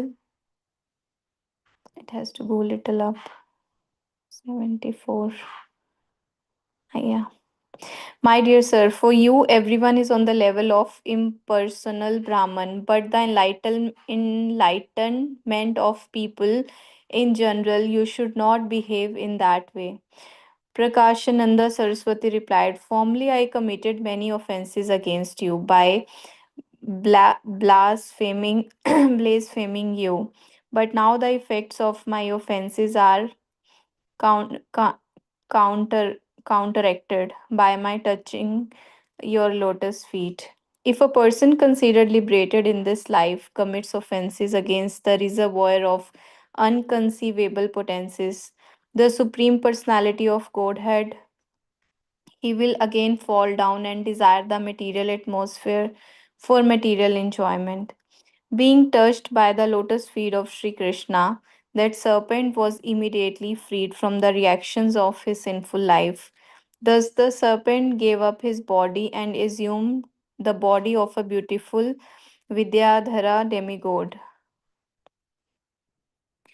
When Prakash Nanda Saraswati supported himself by quoting the verse from Srimad Bhagavatam, Sri Chaitanya Mahaprabhu immediately protested by uttering the holy name of Lord Vishnu. The Lord then presented himself as a most fallen living entity and he said, "If someone accepts a fallen conditioned soul as Vishnu, Bhagwan, or an incarnation, he commits a great offense." Sri Chaitanya Mahaprabhu continued, "To say nothing of ordinary living entities, even Lord Brahma and Lord Shiva can't be considered on the level of Vishnu or Narayana. If one considers them as such, he is immediately considered as offender and atheist. A person who considers demigod like Brahma and Shiva to be an equal level with Narayana is to be considered an offender, a, a pasandi." Prakash Nanda replied, "You are the supreme personality of Godhead, Krishna himself. Nonetheless, you are considering yourself his eternal servant. My dear Lord, you are the supreme Lord, and although you consider yourself the Lord's servant, you are nonetheless worshipable. You are much greater than I am. Therefore, all my spiritual achievements have been lost because I have blasphemed you. O great sage, out of many millions of materially liberated people who are free from ignorance, and out of many millions of siddhas who have nearly attained perfection, there is hardly one pure devotee of Narayana. Only such a devotee is actually completely satisfied and peaceful. When a person mistreats great souls, his lifespan, opulence, reputation, religion, possessions, and good fortune are all destroyed. Unless human society accepts the dust of the lotus feet of great Mahatmas, devotees who have nothing to do with material possessions, mankind can't turn its attention to the lotus feet of Krishna. Thus, lotus feet vanquish all the unwanted, miserable conditions of material life. Henceforward, I shall certainly develop devotional service onto your lotus feet. For this reason, I have come to you and fallen down at your lotus feet. After saying this, Prakashananda Saraswati sat down with Sri Chaitanya Mahaprabhu and began to question the Lord as follows. Prakashananda Saraswati said, we can understand the faults you have pointed out in the Mayavada philosophy. All the explanations given by Shankaracharya are imaginary. My dear Lord, whatever direct meaning you have given when explaining the Brahma Sutra is certainly very wonderful to all of us. You are the Supreme Personality of Godhead, and therefore you have inconceivable energies. I wish to hear from you briefly about Brahma Sutra. Shri.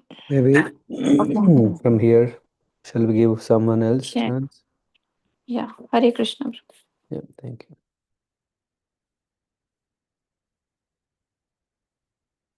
Who would like to read?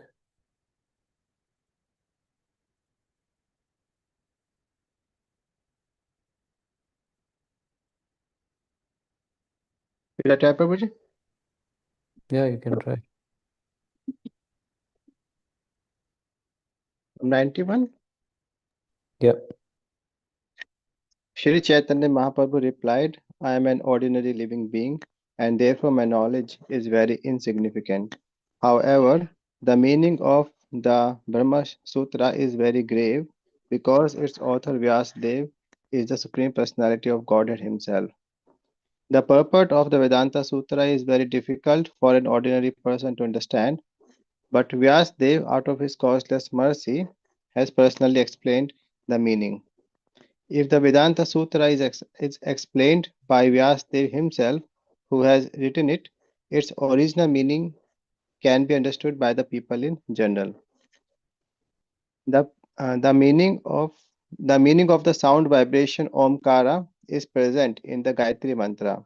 The same is elaborately explained in the 4 slokas of Shrimad Bhagavatam known as the Chatur Sloki.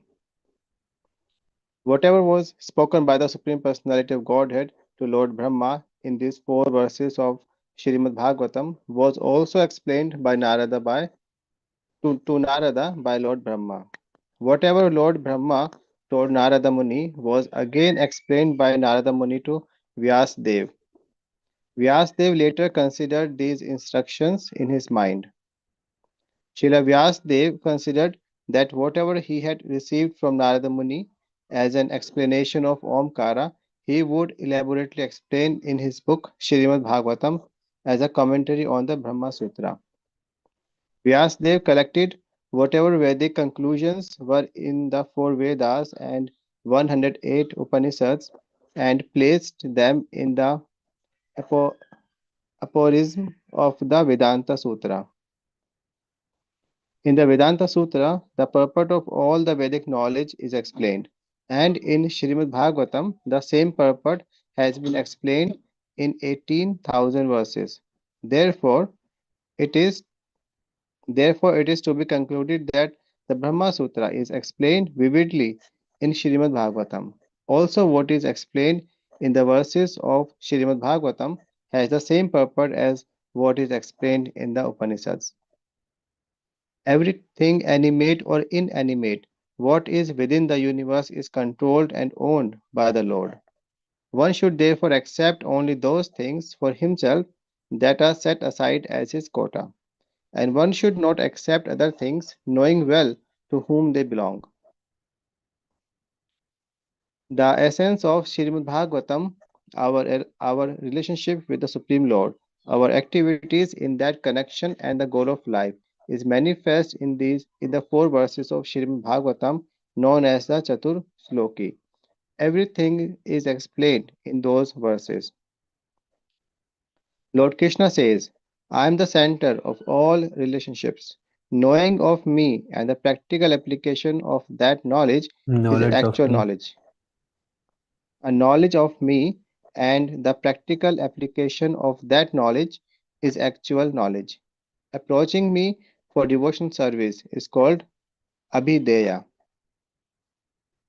By rendering devotional service, one gradually rises to the platform of love of Godhead. That is the chief goal of life.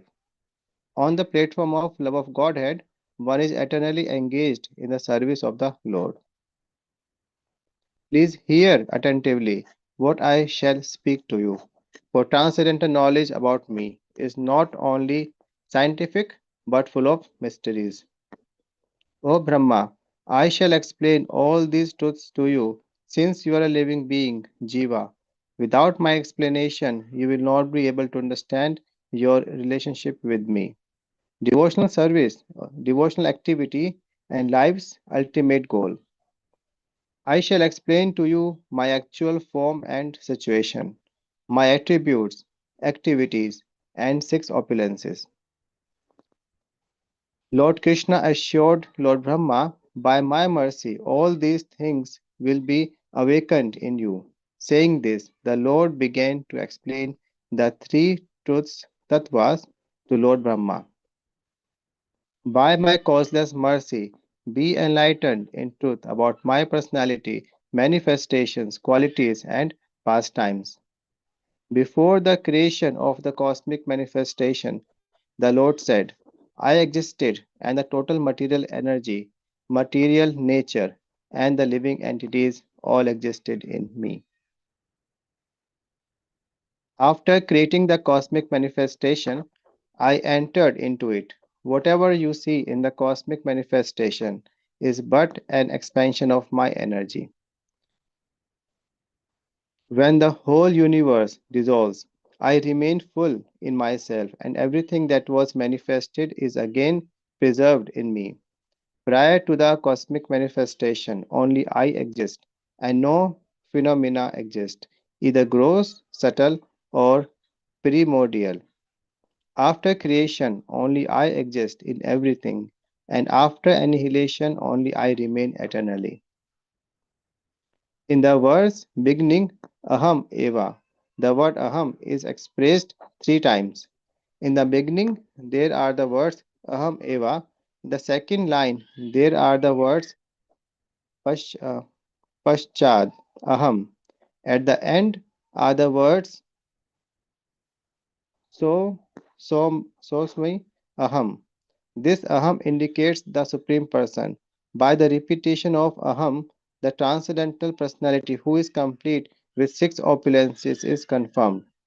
Impersonalists do not accept the personal feature of the Supreme Personality of Godhead.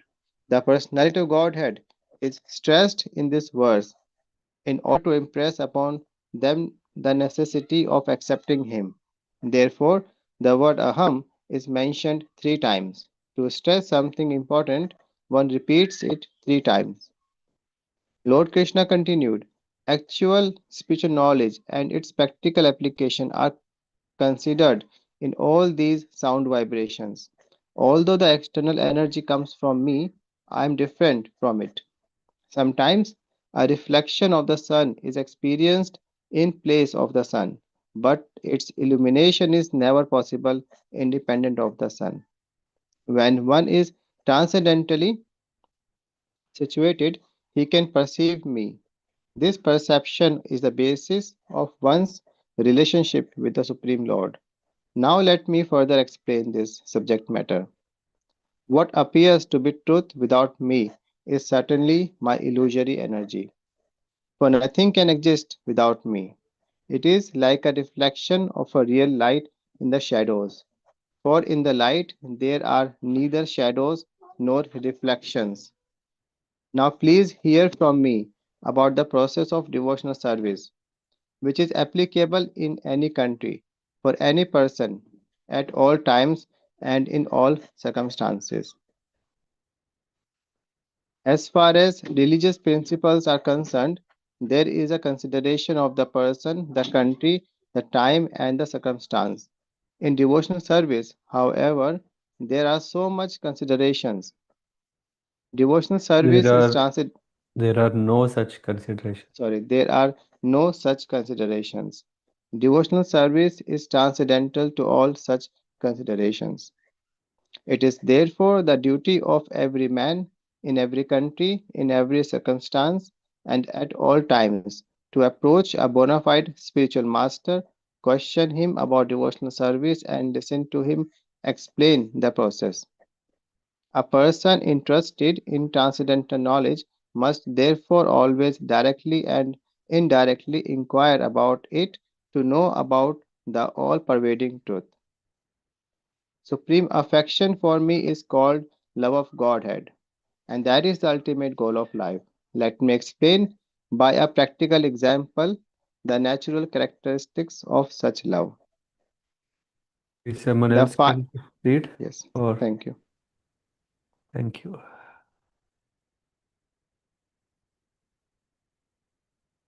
I can read, Prabhu. Mm-hmm. Aditya, bro. Text 125. The five material elements are existing inside and outside of every living entity.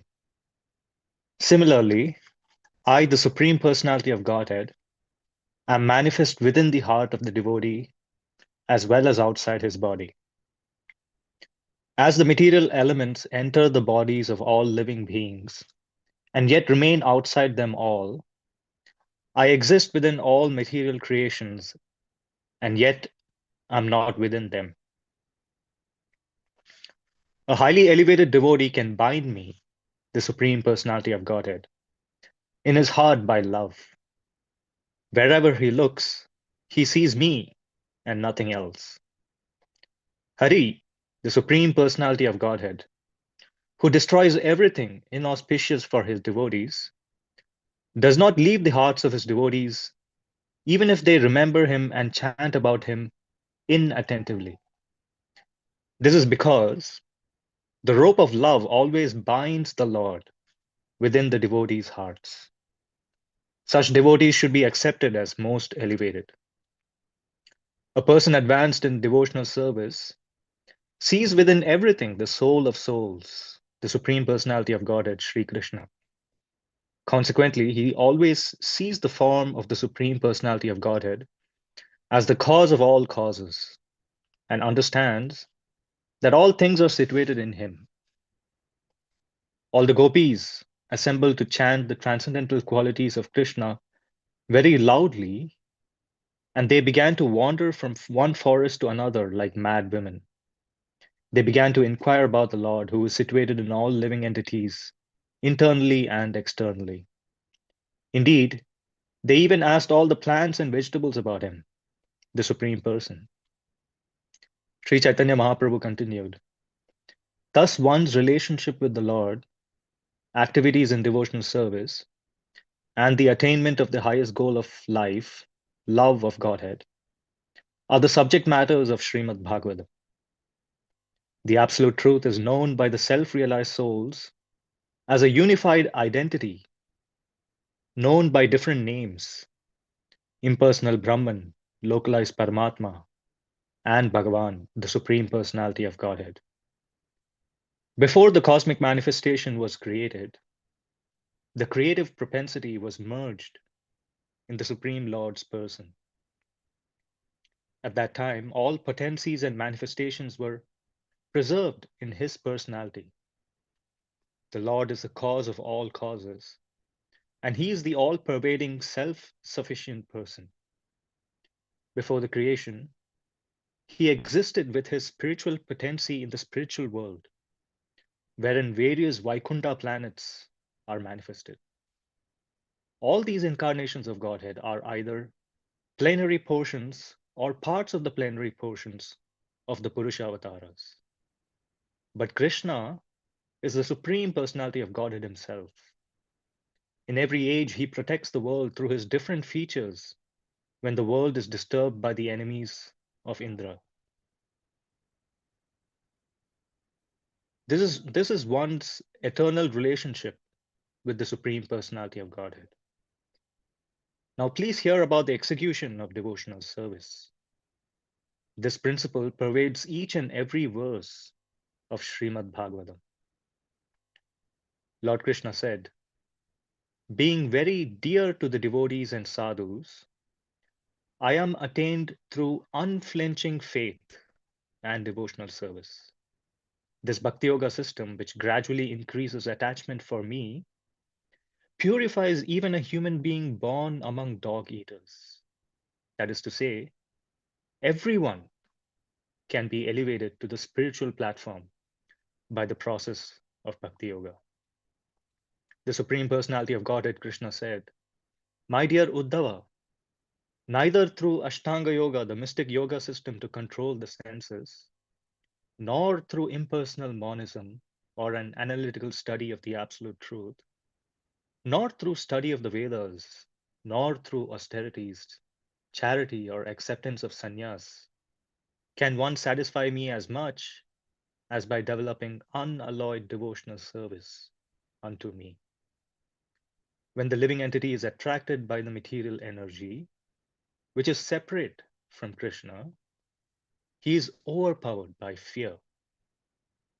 Because he is separated from the Supreme Personality of Godhead by the material energy, his conception of life is reversed. In other words, instead of being the eternal servant of Krishna, he becomes Krishna's competitor. This is called viparyayo smritihi. To nullify this mistake, one who is actually learned and advanced worships the Supreme Personality of Godhead as his spiritual master, worshipful deity, and source of life. He thus worships the Lord by the process of unalloyed devotional service. Now, hear from me what actual love of Godhead is. It is the prime object of life and is symptomized by bodily trembling, tears in the eyes, chanting, and dancing. Pure devotees manifest spiritual bodily symptoms of ecstatic love simply by remembering and reminding others of the Supreme Personality of Godhead, Hari, who takes away everything inauspicious from the devotee. This position is attained by rendering devotional service according to the regulative principles and then rising to the platform of spontaneous love.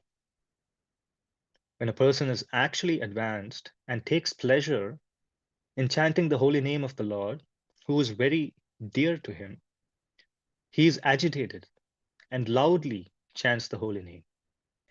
He also laughs, cries, becomes agitated, and chants like a madman, not caring for outsiders. Srimad Bhagavatam gives the actual meaning of the Vedanta Sutra. The author of the Vedanta Sutra is Vyasadeva, and he himself has explained those aphorisms in the form of Srimad Bhagavatam. The meaning of the Vedanta Sutra is present in Srimad Bhagavatam. The full purport of the Mahabharata is also there. The commentary of the Brahma Gayatri is also there and fully expanded with all Vedic knowledge. Srimad Bhagavatam is the supreme Purana, and it was compiled by the Supreme Personality of Godhead in his incarnation as Vyasadeva. There are 12 cantos, 335 chapters, and 18,000 verses. The essence of all Vedic literature and all histories has been collected in Srimad Bhagavatam. Srimad Bhagavatam is accepted as the essence of all Vedic literature and Vedanta philosophy. Whoever takes the transcendental mellow of Srimad Bhagavatam is never attracted to any other literature. In the beginning of Srimad Bhagavatam, there is an explanation of the Brahma Gayatri mantra. The absolute truth, Satyam Param, indicates the relationship, and we meditate, Dhimahi, on him, indicates the execution of devotional service and the ultimate goal of life. O my Lord, Sri Krishna, Son of Vasudeva, O all-pervading personality of Godhead, I offer my respectful obeisances unto you. I meditate upon Lord Sri Krishna because he is the absolute truth and the primeval cause of all causes of the creation, sustenance, and destruction of the manifested universes. He is directly and indirectly conscious of all manifestations, and he is independent because there is no other cause beyond him. It is he only who first imparted the Vedic knowledge unto the heart of Brahmaji, the original living being. By him, even the great sages and demigods are placed into illusion, as one is bewildered by the illusory representations of water seen in fire or land seen on water. Only because of him do the material universes, temporarily manifested by the reactions of the three modes of nature, appear factual, although they are unreal. I therefore meditate upon him, Lord Sri Krishna, who is eternally existent in the transcendental abode, which is forever free from the illusory representations of the material world. I meditate upon him, for he is the absolute truth. Okay, thank you. Next, someone.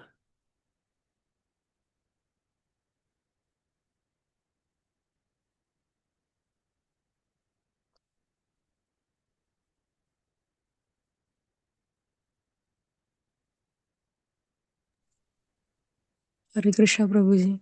Yeah. Yep, who's that? Dwarkavasi. Okay. Completely rejecting all religious activities which are materially motivated. This Bhagavad Purana propounds the highest truth, which is understandable by those devotees who are fully pure in heart. The highest truth is reality, distinguished from illusion for the welfare of all. Such truth uproots the threefold misery. This beautiful Bhagavatam, compiled by the great sage Vyasadeva in his maturity, is sufficient in itself for God realization. What is the need of any other scripture? As soon as one attentively and submissively hear the message of Bhagavatam, by this culture of knowledge, the Supreme Lord is established within his heart. Srimad Bhagavatam gives direct information of the mellow derived from service to Krishna. Therefore, Srimad Bhagavatam is above all other Vedic literature. The Srimad Bhagavatam is the essence of all Vedic literature, and it is considered the ripened fruit of the wish fulfilling tree of Vedic knowledge. It has been sweetened by emanating from the mouth of Sukadeva Goswami. You who are thoughtful and who release mellow should always try to taste this ripened fruit. O thoughtful devotees, as long as you are not absorbed in transcendental bliss, you should continue tasting in this Srimad Bhagavatam. And when you are fully absorbed in bliss, you should go on the tasting its mellow forever.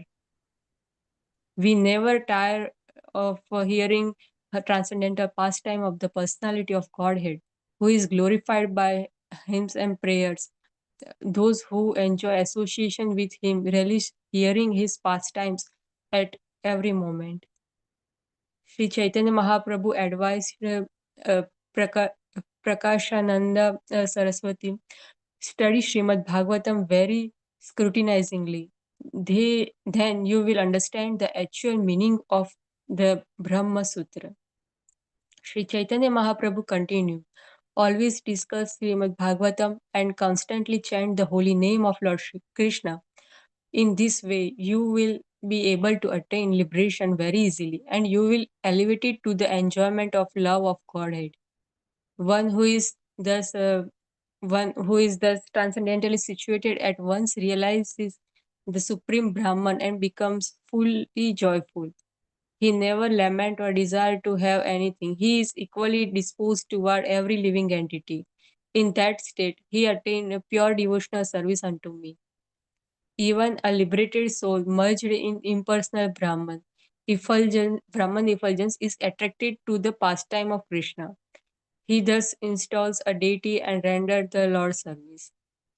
Sukdev Goswami addressed Parikshit Maharaj, my dear king, Although I was fully situated in transcendental position, I was nonetheless attracted to the pastime of Lord Krishna. Therefore, I studied Srimad Bhagavatam from my father. When the breeze carrying the aroma of tulsi leaves and saffrons from the lotus feet of lotus-eyed personality of Godhead entered through the nostril into the heart of those sages, the Kumaras, they experienced a change in the both body and mind, even though they were attached to the impersonal Brahman understanding.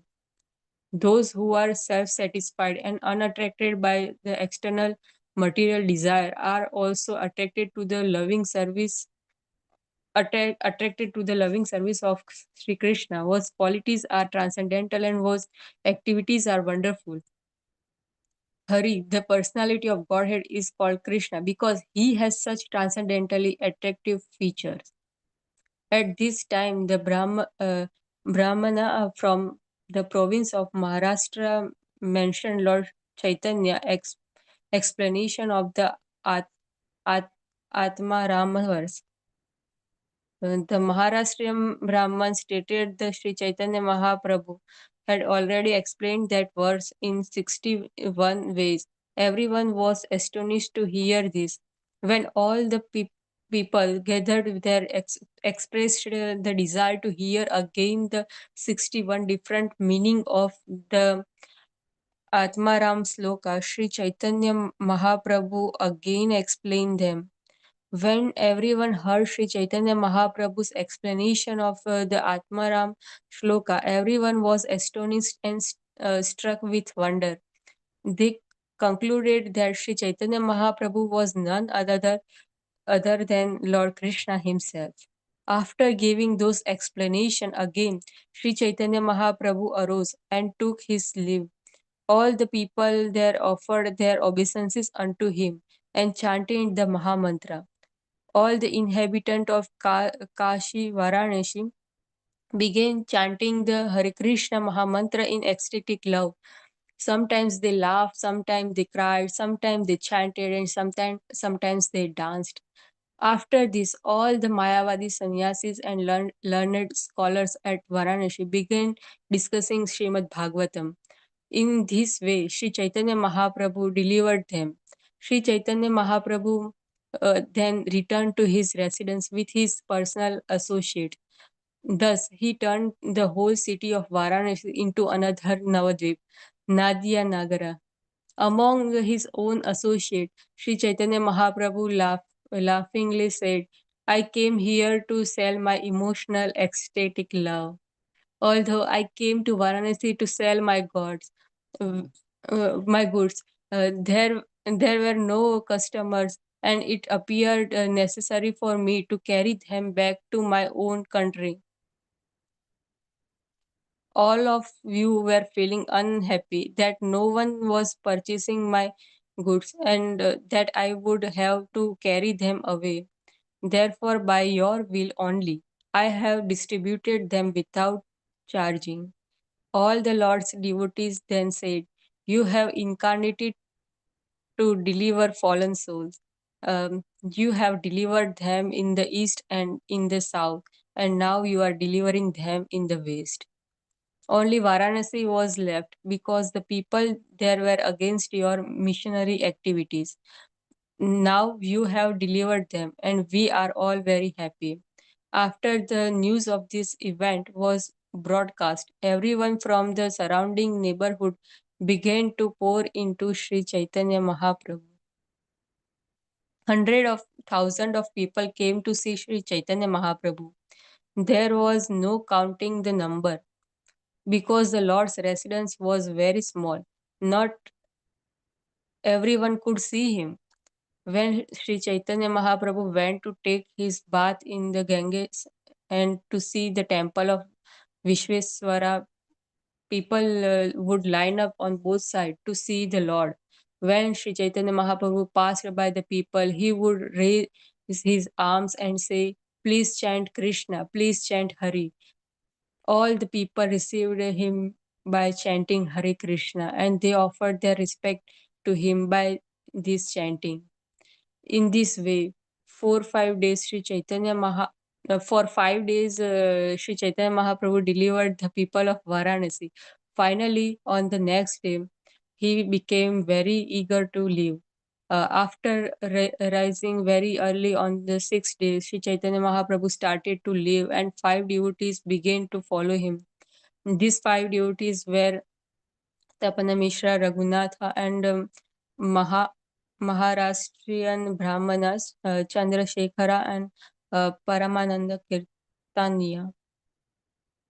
These 5 wanted to accompany Sri Chaitanya Mahaprabhu to Jagannath Puri, but the Lord attentively eh, bade them farewell. Sri Chaitanya Yeah. Mahaprabhu. Yeah. Okay, Yeah. thank Thank you, everyone.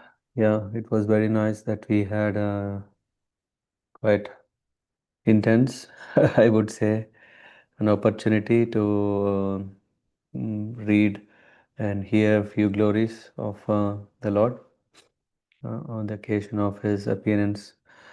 So let's take 2 minutes to appreciate the Lord's greatness. He is Supreme Personality of Godhead, but also in a great humility was as a devotee, he was transforming north, east, west, south. He appeared for that, and there was this where there is uh, glories of Srimad Bhagavatam, and yeah, all these are very nice things which we can always meditate. This chapter has 283 verses. We covered 180, so there's still 100 plus. Yeah, if one is inspired, can read. I still have some chanting I want to do. Then yeah, thank you so much for making the evening very nice. Hare Krishna, Jaya Shri Krishna Chaitanya Prabhu Nityananda, Shri Advaita Gadadhar Shivasadi Gaur Bhakta. Hare Krishna, Krishna Krishna, Hare Hare, Hare Rama, Rama Rama, Hare Hare.